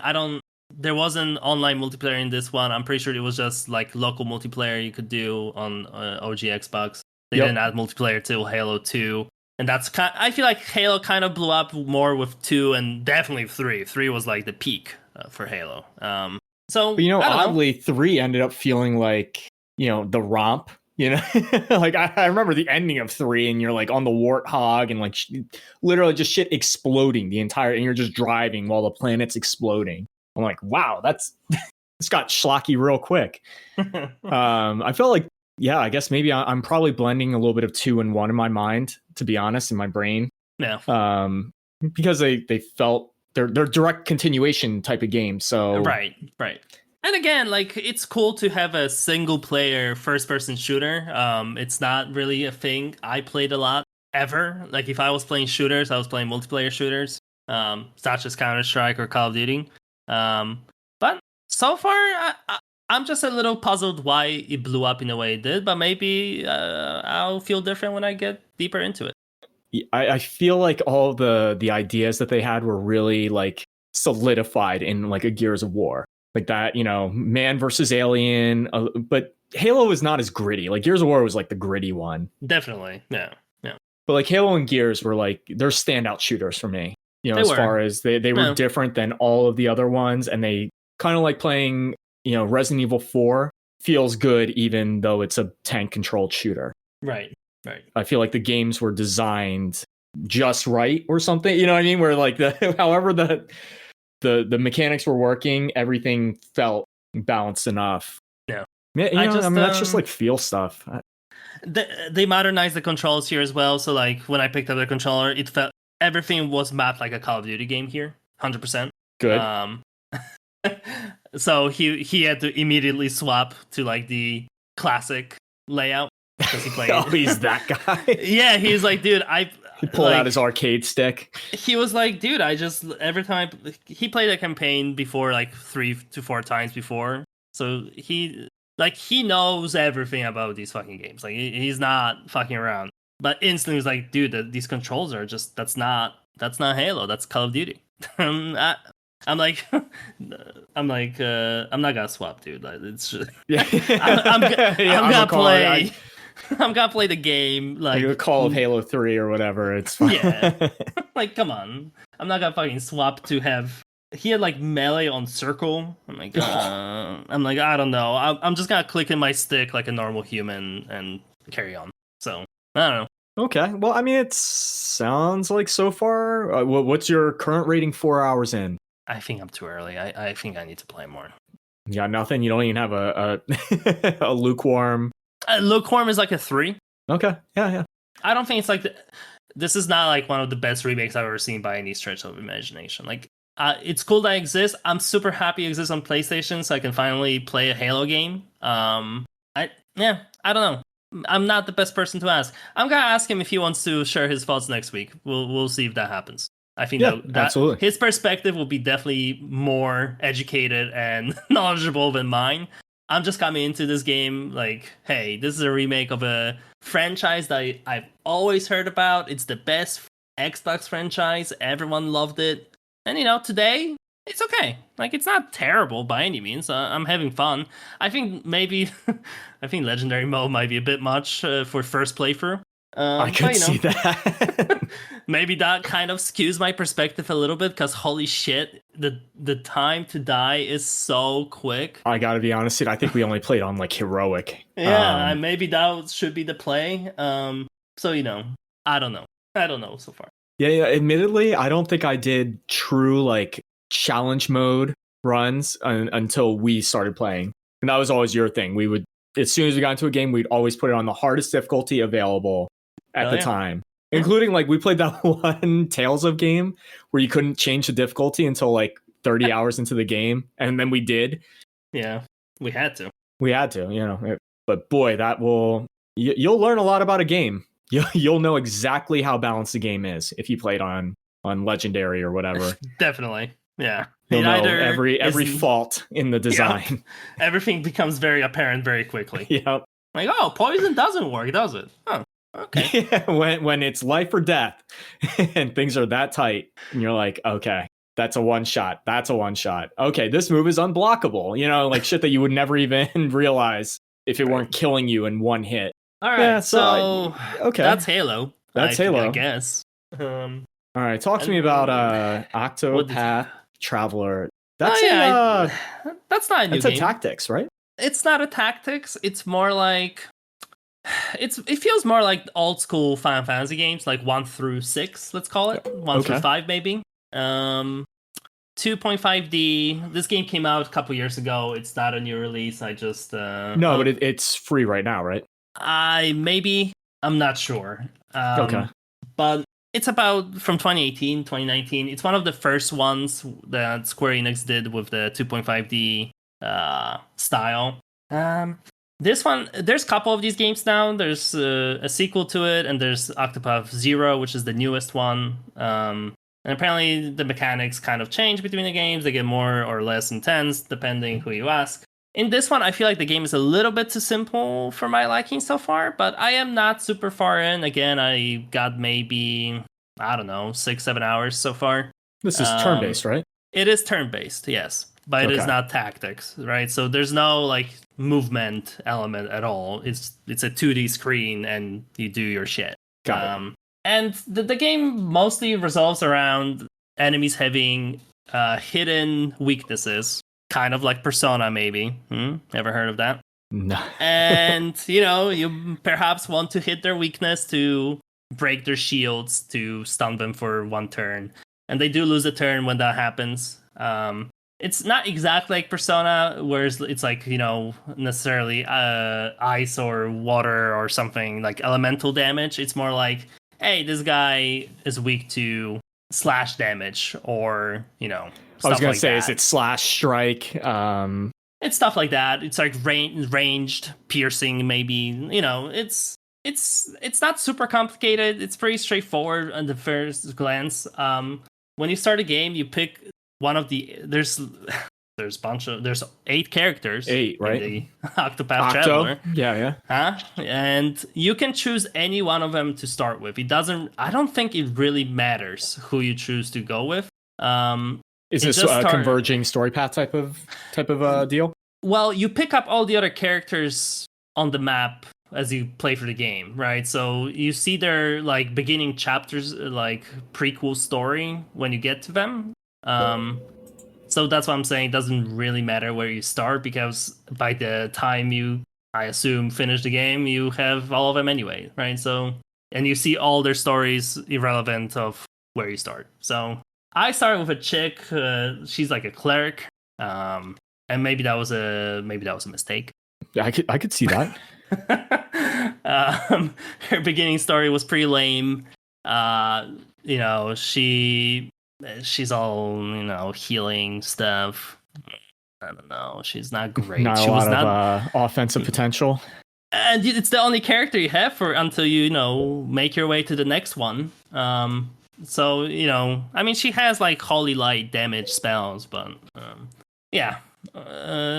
What you were talking about reminded me of like an old school PS1 game called like Saga Frontier. Sure. Yeah, it kind of feels like those games. Yeah. It's I typed in similar games and it did not show up. But Live Alive, Live Alive. That's another one that they say. Dragon Quest, they're saying, is kind of like it. I don't think so. I really feel like this is like Final Fantasy 1, 2, 3, 4. That's about it. You have your party, you fight the dudes. There's a bunch of random encounters. It's kind of annoying sometimes. I think because there's like a sprint button, and I think if you're sprinting, the random encounters are more likely to trigger. Is it tied to like the game's clock or whatever? So as you're as you're moving frames, it's doing an instance check every time it does it, type of thing. There's nothing obvious. There's not like a clock mechanic or something that tells you when the next encounter will be. But I just feel like whenever I'm running, they happen more often. It might be not real, but it definitely feels that way. No, I'm saying like the old school games used to tie a lot of mechanics to the game's clock, which is why if you ran them on like emulators, things would like break very quickly. So like each instance, like it will tie to the frame rate rather. I'm saying the clock, but you know what I mean? Right. So as you adjust, if you're moving fast or short, it would make things happen faster. Okay. I know it sounds like common sense, but like I see what you're saying. And yeah, it's probably tied to it like that, where each time you move into a space, it counts that as a check, like a dice check. So if you're moving fast, it's just rolling the dice faster. So rather than walking 4 slow steps and getting into a fight, you walk 4 quick steps. Mm-hmm. Rather than being time-based, it's like movement-based, which sucks, by the way. Because you get frustrating things like what you're talking about, where you got to walk 4 steps and you're getting into an encounter every 8 seconds. Yeah. And the bosses are okay. The bosses are kind of fun because they last a little bit longer and they have some unique mechanics to them. So far it's okay. I think every single character I've picked up so far, their individual like background story thing, very generic like fantasy bullshit thing. My cleric had a sister who was supposed to be the one going on like the pilgrimage, but we went in her stead because her father is sick, right? It's very like very basic stuff. There's nothing too crazy. It's all kind of generic feeling fantasy setting stuff. But the combat, to me, it's about the combat, and the combat does feel pretty good so far. I mean, I don't know if it's gonna be deep enough to keep me going through the whole game. I'm not sure if I'm gonna beat it, because unless more stuff unlocks, like I'm looking at my cleric chick and she has, let's call it 8 skills that I can get, right? Okay. And in the couple hours I've played, I have like 6 of them. I have 4 of them and 1 passive. So, Is there more? I don't know. I kind of hope so, because if not, I kind of I don't even care about the rest of her skills. They look pretty bad. They're like support skills. So I don't know. I don't know if this is gonna be something I'll stick with, but I just wanted to check it out. I've heard about this game for a long time. It's definitely one of those like, oh, the Octopath Traveler is a great series. So I wanted to start with the first one to see what what was the hype about. I like it, but I don't love it. It's fine so far. Okay. I feel like I prefer like when I'm playing these type of games, I feel like I prefer tactics style in these old school games more than just the hey, you're standing on 2D plane and just choosing commands. I think tactics element adds a little bit to it.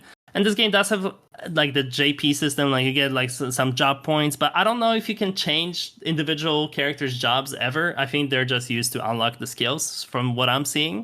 So I'm not sure. So it's a job, but your cleric is always going to be a cleric. Like that was her job, and that is her job. Yes, and it will be her job. I assume so, unless something like maybe due to story reasons she like evolves into something different. I don't think there's like choices in their jobs. Would that change your feeling on the game? Like, you know what I mean? Tragedy strikes and she becomes like some sort of like a master monk, and she fights with her fists. I mean, I just would like to have more options, like I just think like it's very, very shallow. Not a lot of depth that I'm seeing, but again, I'm early. Maybe changes. I mean, if it's class based, have you looked up anything like? Will you be able to promote them to higher level classes? I have not. So that's my hope that maybe there's higher tier of their class that you get if you do their like side story stuff. Because I don't think you have to complete like each character has individual quests that they're kind of pushing you towards too, right? Okay. But I don't think you have to do all their like personal quests to beat the game. So maybe those personal quests give you more classes or something for them. I guess I'll find out when I get to that. But for now, I haven't seen anything that indicates that. And I'm playing blind, so I know. I'm just. I would assume if it doesn't, then it's pretty shallow system because how do you have a job system without swapping the jobs? Okay, I'll let you continue to sort that out, and you can let me know. I guess I'll check back in next week on this one as well. I will say that there is something. Okay. There is something there. There's something that is additional. That is secret. We'll say secret. All right, fine. So, and if you're gonna have a job system like this, you do have to incorporate something. So I'm glad that they incorporated something. I just don't know if it's as much as I would like, but okay, maybe it'll be as much as you would like. I guess we'll find out. Octopath Traveler, that's one of those weird games that's been on my, like, it constantly shows up on my PSN, like, store stuff. Uh-huh. And I constantly click on it because it always looks really cool and really interesting. Yep. Like, the name sounds cool, and then you look at the box art and you're like, oh, yeah, looks good. 2.5. Yep. Yeah, shit. Totally. And then I see I misremembered it being tactics, but I was like, yeah, it's like some sort of a turn-based thing. And I just moved on from it. Yep. I'll be curious to hear about your experience with it. Yeah. So far, the only thing I do like is the combat. Like, I think that breaking the shield stuff is fun. And I do like that they lose a turn when you do it. So sometimes, especially on boss fights, when they charge up like a big move, if you don't break their shields, you're going to get pretty fucked up. Yeah, you can time it. There can be a little bit of tactic to it. Yep. So that stuff feels good. That stuff definitely feels good.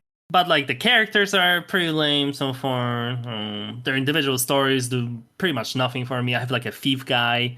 He got busted stealing, so he has to do this thing for this guy who caught him. It's all like very basic stuff. I have a hunter chick.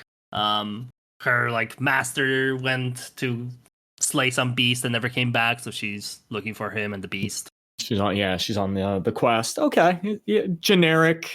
Yeah, like nothing, 8 adventurers, 8 common men all find their way to one. I'm just curious if path. Once I have all these characters, like, does the actual game begin? Like, am I still like doing the tutorial kind of thing?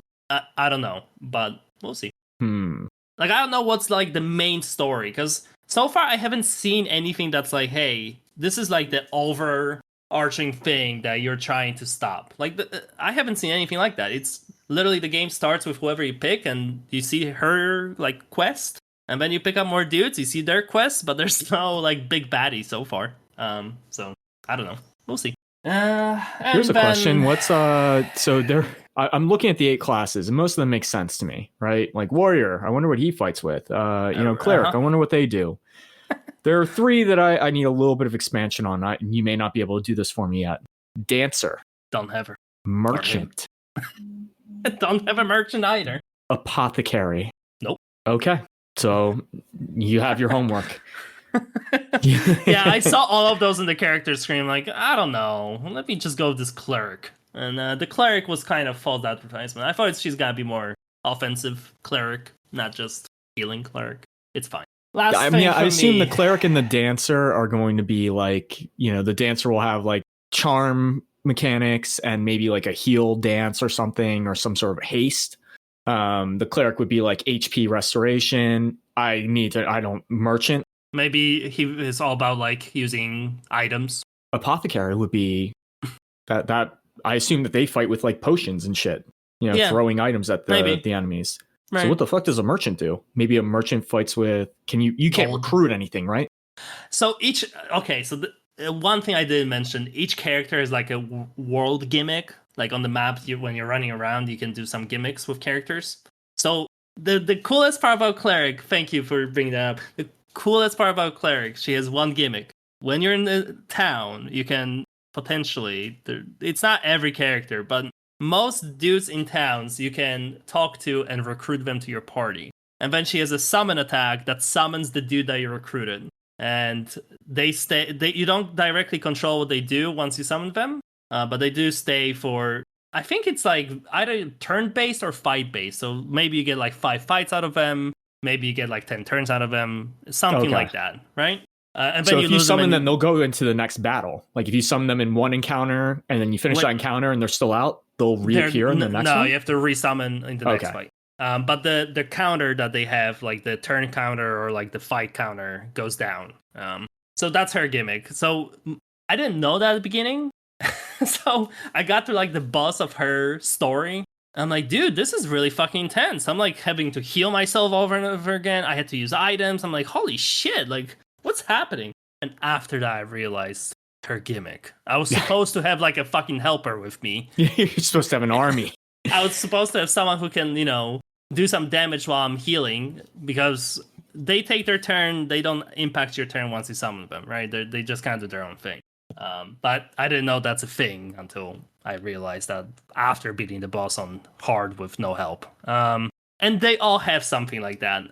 The hunter has a weird one. She just approaches a dude and you can do a 1v1 battle with him. Okay. And you get XP just for her. I was about to say, is that like an XP farm thing? It is. And it's only for her. Like no other characters appears in that fight. It's a 1v1. So I don't know. I'm not sure what maybe you just want to grind. There has to be like, some cool, like, do you get items from the fights or anything like that? Like, does she beat him up and they're like, enough, here, take this? Well, sometimes there could be something weird like, hey, this guy is standing in front of this building's door and he won't move, but you can beat him up. And then he'll move over one space. Oh, he'll be knocked out and you can enter the building. Step right over him. Step right over his corpse. Yep. And then thief, he steals items. So, makes sense. Okay. Yeah, I mean, that's type of stuff that would normally lead to like really crazy like bonus content type of things, but you're gonna have to look that up. You're gonna 1v1 every NPC in the world. Definitely. So far, there's only, because it's not like every NPC can do it too. It's like kind of like the recruit mechanic, the summon mechanic. It's only like specific dudes that do they have an icon or something, some sort of an indicator? Yeah, when you talk to them, it shows you the options you can do with them. So you can't rob everyone, you can't recruit everyone, but it's just random town folk so far that I was able to do it with. Okay. And they have different skills, so like, sometimes you get like a warrior, sometimes you get like a mage, sometimes you get a healer. They kind of tell you what skill, like what their main skill is when you recruit them, if you want them or not. So. Oh, all right. So sounds like the cleric's very strong. Yeah, the cleric, when you actually use her gimmick, it's okay. It's just, I didn't know about the gimmick. Yeah. And that's all right. I mean, if you're going blind, you're going to have a lot of that stuff, especially in like older school styled games. Right. Other thing I always hate, and they so far they did in this game, maybe it will change later, but the characters that join you, they're start level 1. They do level up very quickly, I will say. Like, my main chick is like level 15 to 17 in that range, and everyone else I got, started at 1, but they're now at like 13, 14, so it's not like unbearable, and it doesn't take long to get them up to speed. No, bro, that's fucking whack. That works in one game. That game is called Shining Force 2, and you got it doesn't two characters that were game. under the level. No. And they were extremely strong if you put the time into feeding them XP. Craig. No, it can work in very specific cases, and you almost knew that something weird was going on. You're getting like a borderline useless looking character that's very underleveled for where you are in the game, that also doesn't do a lot of damage, so it's difficult to level him. So it's like, and then if you spend a bunch of time, then he turns into, he promotes into, it's like a Magikarp evolve, Yeah. You get a real fucking character after that. Then you get a fire breathing monster, literally. So he literally promotes into a monster. So like, and that can work. Work. Then it feels worth the squeeze, because it's every character this way. Yeah, no, you don't want, not every character. No, like, character should be party level unless there's some sort of a special gimmick reason. To them. Yeah. Yes. Yeah. If they have a promoted state that's going to be exceptionally strong, then yes, you can make the path to that difficult. Right. And again, it's possible this will change. Like, from what I was seeing on the map, like, the locations of the dudes that have like level assigned to them. And so far, the first couple that I was going through, they were all like level 1 on the map. Some other dudes were like level 9, so maybe when I get to them, they'll be like level 9, I hope. But I don't know if it's just like recommended like level you're what level supposed to you? be. Are you level 9-ish? No, I'm 17. Like, I'm well past so 9. what does that mean? Yeah. So yeah, I don't know what that means. But we'll see. We'll see. That's all I got on this game for this week. Another way that would work is if you were getting the party members at the recommended difficulty, meaning that, let's say you entered a level 25 dungeon right now and you're level 17, and you somehow, through great skill and tact and whatever, got through the dungeon and found the guy and picked him up, and he would be level 25. So you get like that boost for getting past, like, getting over the hump. It's like doing a difficult dungeon and getting the good weapon at the end of it, which makes the rest of, you do the hard stuff and then it opens up easier paths, so you get reward. I feel like that's like lost in today's gaming ecosystem or whatever. You know what I mean? It just doesn't. Yeah. It doesn't work that way anymore. No, it certainly doesn't. And then I'm still chipping away at good old Kingdom Hearts Melody of Memory Platinum Chase. Since I played it, I'm not even close, dude. It's gonna take forever. Okay. So I think I mentioned it before. There's 150 songs at least in this game, if not more. And that would be bad enough by itself. But what they want you to do is there's 3 difficulty modes on each song. And it doesn't matter if you beat it on Proud. You still have to beat it on normal and beginner. Oh. So now all of a sudden, 150 songs times 3. That's 450 songs, my friend.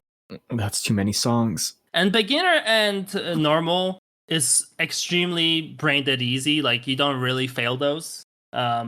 And but you have to play the entirety of the song. You can't play it faster. There is a trophy that says you have to play each song. You don't have to perfect each song. You only have to perfect 50 of them. Okay, so that's manageable. And you're gonna perfect the beginner and the normal difficulty most of the time first try easily, right? It's not a big deal. Getting Proud perfect, it's pretty rough. It's pretty rough out there. Yeah, it's a rhythm music. Is it similar to Guitar Hero? I played that. It's more like the highest level. Yeah. If you're good at like Amplitude and Guitar Hero, you'll have a leg up in this game for sure. But I mean, getting a perfect on any song in expert in Guitar Hero is like, I mean, that's a lot. You have to get 100%. You cannot miss a single note. Yeah, dude, that's a lot. You cannot miss a single note on the proud difficulty. Now, some songs are totally fine. You can do it on proud.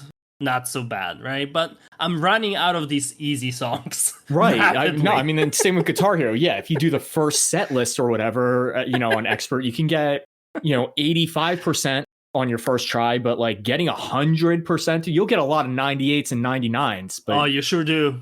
When you miss that one note, you're so sad. Dude. You're so sad. And I mean, I was good enough that I could play songs on that without looking. Like I memorized songs and I couldn't get them perfect. Like dude, I don't know about that. That's a lot. So far, I think I have about, let's call it 8 to 10 perfects on proud. Okay. I beat like the main path story thing. There's still a couple songs I have to unlock because I don't have enough stars to get to them. There's 3 stars per song, and you have to do certain challenges to get the stars. And once you beat the game, there's 3 extra songs that unlock on the map, and I don't have enough stars to go to that part of the map. So I need to grind some stars to get to those songs. I'm pretty sure it's gonna be like the Sephiroth theme song and some extra bonus content from the games. Which, doing a one-winged angel will be pretty sweet. Probably it's gonna be hard as fuck, but I'm looking forward to that. And that would be an excellent kind of Coliseum style, right. post game. Yeah. That's a good post game. The final boss in this game on proud was really, really tough. Usually you can have some items that heal you if you drop the ball to help you out. There's no items on the final boss. Star power. You There's tilt the controller up in the air and it activates crowd control or whatever. They disable items on the final map, so healing is not a thing. And who are you fighting? Is that Ansem, Riku? It's always Ansem in some form, right? It's Kingdom Hearts. But in this one, the final guy, it's the guy from the third game. Is that gonna be like Mesna, Ansem backwards or something? But Xenahor, he's the reverse nobody of the Heartless of Riku. He was the main bad guy in Birth by Sleep. He was the main bad guy in 3. That's all I can tell you. Well, and here he is in the Guitar Hero game, being bad again. He's bad again. He's back. But not all the songs are on the world map. So some songs are hidden. You have to, get enough stars or something. And they have this whole second menu of track selection. And so I thought, what's on the map? That's all I have. There's definitely more, dude. There's a lot. There's a lot of fucking songs in this game. And I have to at least play each one of them once, right? I don't have to perfect all of them. That's fine. But there's a lot of songs. Yeah, so I could see that. I'm just going to be chipping away at it once in a while. It's a perfect game when I have like, hey, I can do like 2 to 3 songs maybe really quick. The songs are like 2-3 minutes. Like it's not a big time commitment. So, it's fine. I have a good time, but I sucked in one of my friends over here to do the 50 proud songs with me. But it's rough. The proud challenge is kind of rough. But that's my update. That will be a long one. Okay. Sure. Yeah, I thought it's gonna be nice and easy. Well, not even easy, but I thought it's gonna be kind of a shorter plat.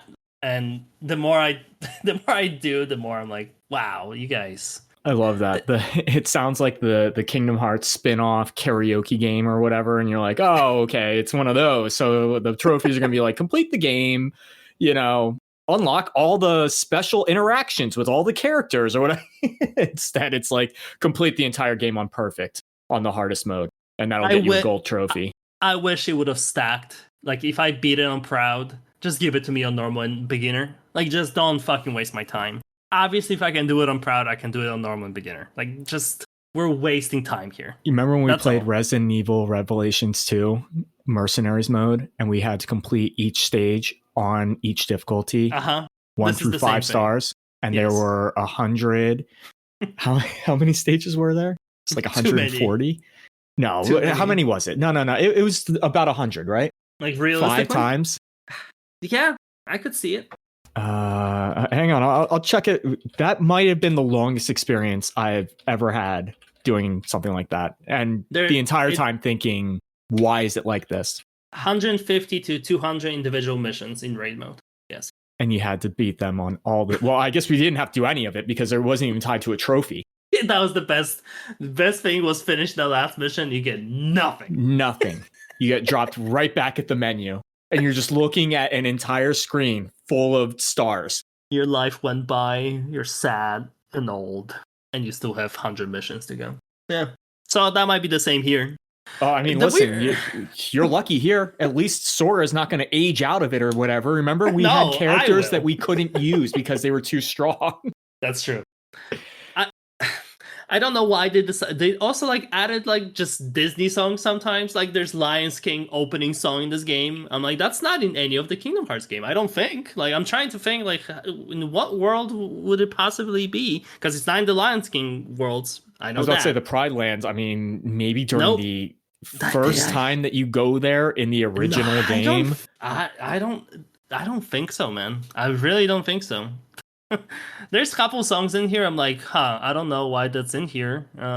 They have like the whole new world from Aladdin. I don't think that song plays in the Aladdin world at all. Again, they just added more shit for me to do for no reason. Yeah, well, that's called Square Enix was looking at their licensing agreement and they're like, wait a minute, we're paying how much to have this fucking Aladdin song? Oh yeah, that's going in. Yeah, no, they have to do it all modes. Yep. Fuck him. $100,000? What? Oh yeah, it's going. Whether we use it or not, it's going in. It's going in. I saw an article. Speaking of Kingdom Hearts and Disney, I saw an article. Someone asked the old Disney CEO at the time, why did he greenlight the Disney / Kingdom Hearts mix? And he's like, I don't remember doing that. I think that's the best answer. That. If you're ever wondering, like, you know, if these people, like the people in charge over there, you know, if they're like, yeah, and they played games and then they decided that they wanted to, you know, they love games so much they wanted to develop games and then they wanted to be in charge of no. You're getting corporate shill guys where you're like, how did you make this incredibly prolific decision? They're like, what decision? What? Oh, yeah, no, we talked to the board. You know what I mean? It's like they're just regular money guys. If there's if you ever need proof of it, just look at any of those interviews with any CEO ever or anybody in charge of anything. And it's always the same thing where you're just like, how did they get that job? Yeah, absolutely. I mean, could you imagine that was like one of the biggest mergers? I know. It was if not the biggest in video game history. Such a cool crossover. And they're like, yeah, I don't know. I don't remember doing it. But the whole story, like, I don't know if you ever seen like the OG story of how this happened. Apparently all this happened because Square Enix and Disney at the time in Japan were sharing a building. And at some point, this CEO guy and the Square Enix guy were in an elevator. And the Square Enix guy pitched the Kingdom Hearts idea to him in the elevator. And he's like, yeah, sure, let's do it. And that's all. No wonder he doesn't remember it. And 20 years later, someone asked him about it, like, hey, what? They're like, yeah, I don't remember doing it. So, anyway, that's my Kingdom Hearts update for the week. That's all I got. I mean, holy Christmas, I don't have anything else. I was hoping I'm gonna have final review of that horror game, Directive 20 whatever. I know, yeah, Directive 8020. But it's hard to coordinate with three people. You're bound to other. It is other individuals, right? So maybe I'm pretty sure by next week I'll be finished with it. On my PlayStation, like how they show you the little progress thing, which is not always accurate at all. But it's sometimes a good indicator. I'm 89% done with the game, so one more session. I mean, in a game like that, I assume that it's probably pretty accurate because it's scripted story. Yeah. I mean, listen, it could be you might be 98% if the next decision kills half your party. Like, I'm trying to think if I played it since we talked, and I think maybe a bit. Like, the story definitely took a turn. It's no longer the same story where you start. There's a lot of twists and turns there that are kind of surprising, kind of cool. So yeah, we'll talk about it when I'm. Yeah, I'll be curious because I think when we were talking the first time about it, I don't know if the mimic concept was like fully realized in your playthrough yet. No, so there's way more to that stuff than like on the initial reveal. It's kind of cool. I don't know. It's a fun little horror flick. I like it. Okay, I mean, you listen. That's kind of what they're going for. It's an interactive experience or whatever, interactive movie type of. So, I mean, if you're enjoying the story behind it, then yeah. How would you compare it to like Until Dawn? Plays better, but I think the Until Dawn, because it was the first one, is just special. But this one plays better. Is the acting getting better in these things? You know. Okay. I do know. That's why I asked. It's always just a little. It's a little off jilted, sometimes. Stilted, a little something weird happens. Yeah. The faces, it's like they don't have enough money. You know what I mean? There's not enough return for them to get like the real good budget stuff where it looks great, you know? So it ends up kind of looking like some asset stuff going on in the face. The eyes don't really sit well, stuff like that. This one is probably the best looking one so far, and it still has a bit of jank into it for sure. Okay. Like, you know, but it's not like, you know, game breaking bad. It's just kind of, you know, it's campy. It's fine. You know what I want? Like at this point, I think that, you know, take a look at some of the video game animated features that come out. You know, like a Final Fantasy Advent Children. Let's not do Spirits Within. But like, take a look at that. That's your benchmark.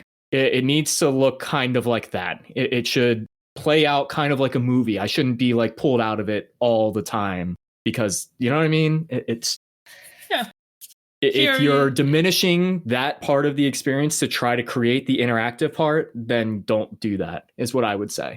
Yeah. That's, I think, the main problem I have with those types of games. I think this acting is fine. Like, it's not terrible. It's just, you know, some characters are just like not as good as the other characters. Like, straight up, they just kind of suck. Maybe they're supposed to, but I don't know. Right. Okay. Well, so I mean, we got a lot accomplished today. Talked about a lot of big things. Yeah. So I guess hopefully by the next time I see you, I'm hoping to be very, very close to the end of Final Fantasy VII. We talked about it a little bit before the stream, but it was a rough week for me to get some time on it. So turns out it was a big baseball week when you have a household, you know, and one TV. Baseball took the crown this week. Luckily, the Yankees are doing well, I guess. That's good. Yeah, good for them. Yeah. Although I think they lost last night. Oh. I think they lose all the time. What am I saying? I don't know. And this will be my last. But I want to leave off on this note. You're not that big on sports, are you? Like spectator? Not really. I watch it, not even now, but I used to watch for a couple years there. I stopped maybe this year. UFC I was watching kind of regularly, but that's about it. You know, the secondhand from the outside looking in, I get to see how she has to like my fiance, because my fiance is the one that's into this. And I get to see how like shitty the setup is, because, you know, it's on the MLB app, which is another app that you purchase for like $7.99 a month or whatever. Separate subscription, of course. Yeah. And I'm like, oh, you know, I guess it is what it is. You know, it's kind of, if you want to watch baseball, you got to get the baseball channel. Dude, like 30% of the games are not aired on that app. They'll be aired on something else, like Apple TV or something. What? Like shit. And I'm not kidding. Like Apple TV. We don't have that. I don't have Apple products. I don't have I have one Alexa. That's not an Apple product. That's an Amazon product. You know what I mean? So like, what the fuck? And dude, the frustration of like her trying to go through and like make guest accounts or like get a password from a friend, like a login from one of her friends that has, I'm like, I would never. If PlayStation was like, hey man, your games this month are over here on the Steam store, or what, I'd be like, okay, we're all done with this. Like, I'm not jumping all over the place. Yeah, man, for $4.90, additional $4.99, you'll have access to the new Halo campaign evolved. Dude, and the day that video games go that route is the day that I go offline with them. Yeah, it'll be it'll be the last podcast we do. I'm telling you, dude, it's so alarming to see the way that these like money apps are going. That's why, dude, video games can't get any more popular. They can't get any more backing or money behind them because then these guys are going to come in and you're going to have Bet365 ads on your fucking startup screen of your PlayStation.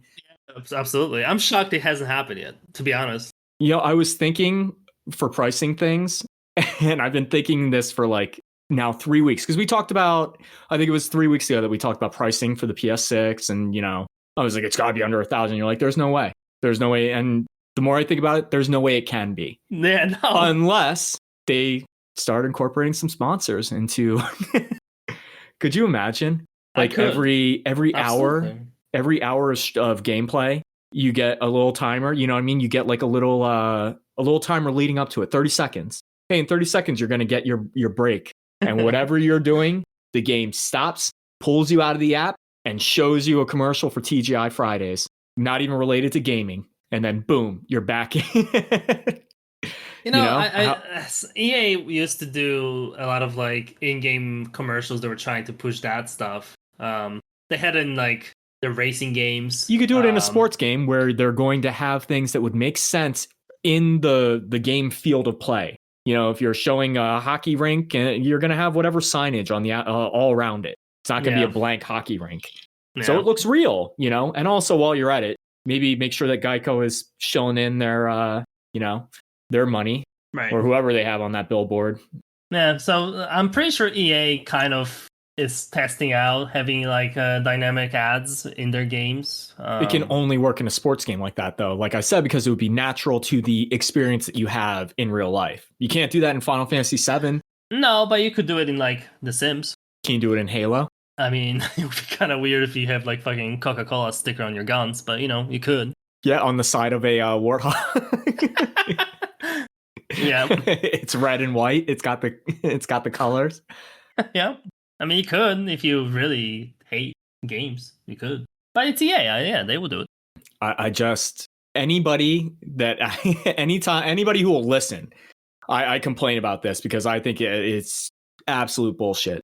Like to not be able to watch a baseball game because whatever network that you're paying specifically to watch this, you can watch nothing else on the MLB network. So it's not like, oh, I'll just watch some rerun. Yeah, you ever watch reruns of your favorite baseball games? Like, what the fuck, dude? I was so upset for her the first time that happened. And she's like, oh, this shit again. And, you know, she's like texting your friends to get a login for like Yes Network. And I'm like, what is going on over here? I was like, oh, did it lapse or something? She's like, no, it's not airing on this. Or, you know, and then the one time she pulled it up and it started playing. And I was like, oh, what's wrong with it? She's like, oh, it's a fucking blackout game. I'm like, a what? They only had the audio broadcast on the MLB thing. And then if you wanted to watch the actual broadcast, you had to go to like Fox Network or something. Stop. Bro, it was so intense. And it's still like that. This has not changed. And any viewers out there, unsubscribe from that. I don't even know what I'll do when gaming gets to that point. And I'm sure it's going to get there, right? It has to. If they could do it today, they would. They're just... I mean, you have to do it. The shit that I just joked about is something that in 5 years we're going to be saying with the straight face. I could see it. And it's going to be like dumb shit. Like, yeah, dude, game crashed while I was getting my Coca-Cola ad the other day. No, but you know what's going to happen? It's going to be like, hey, if you don't have the Ultra Premium PS Plus, now you get ads on your home screen. Like, that's going to happen. They do on Xbox. I'm pretty sure they have some ads on Xbox already on the dashboard. So it's just a matter of months before Sony does it. Yeah, I think I can handle that, though. I can handle non-intrusive. You know, I mean, I hate to say it. You know, I'm sure I love having my custom Sony wallpaper or whatever. Sure, make my wallpaper just a display of ads, I guess. And then make that console $9.99.99, please.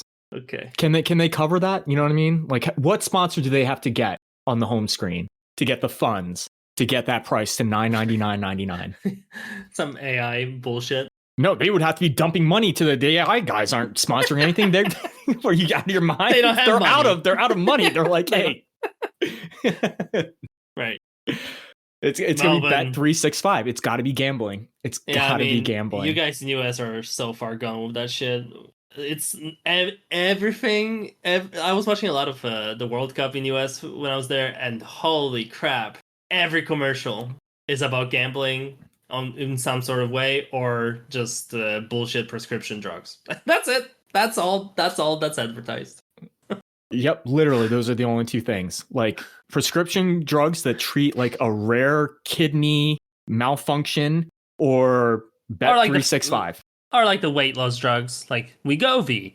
Yeah, Wegovy. Oh yes. Yeah, it's bad. It's bad. I don't know.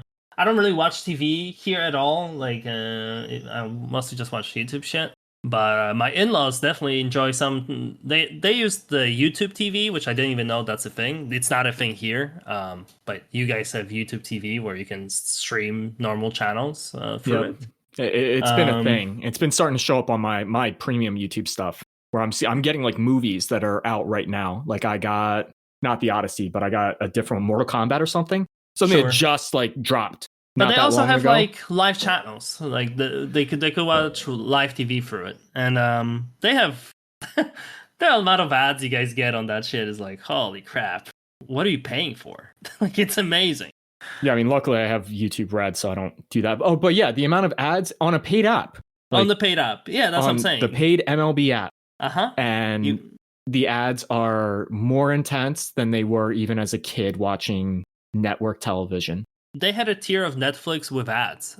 Again, in Europe, it's not a thing. Like, the cheapest Netflix does not have ads here. And in US, they had the cheapest Netflix. Dude, they had fucking ads during the movie. I'm like, what? What are we doing? It's unacceptable. Oh, yeah. Oh yeah, they do like a bad movie night thing too, where they get things off of like Prime for, it has to be free. That's like one of their things. So it's like all bad movie stuff. And yeah, all the time. And I have to watch, and it's like a watch party. So they're all on like Zoom or whatever. And then like, so you'll just hear randomly like in the middle of it, I got an ad. And then everybody has to pause and they're all waiting. How many you got? It says I got 3 minutes and 48 seconds. I'm like, holy shit, dude. What? I got 5 ads. Like, no. On an Amazon Prime bad movie? Right. At least, no, you know what? Amazon Prime I'll take that. Because you're watching bad, movies that nobody's watching, that I don't even know how they're making money having it in their library. The MLB Major League Baseball app, that is a paid subscription and only plays baseball, should not include like a predatory amount of ads. I agree. That's my real hot take on it. I know I'm in the minority. Same with like, the way I feel about Fire Simulator. Well, if you guys have a hot take, make sure to send us an email at scrubcastpod@gmail.com. And I think that's all we got for this. I think that's it. That's all the doomsdaying I can talk about it. So this has been Chris, and this has been Paul. And we will see you next week with another exciting episode of the Scrubcast Podcast at Gmail.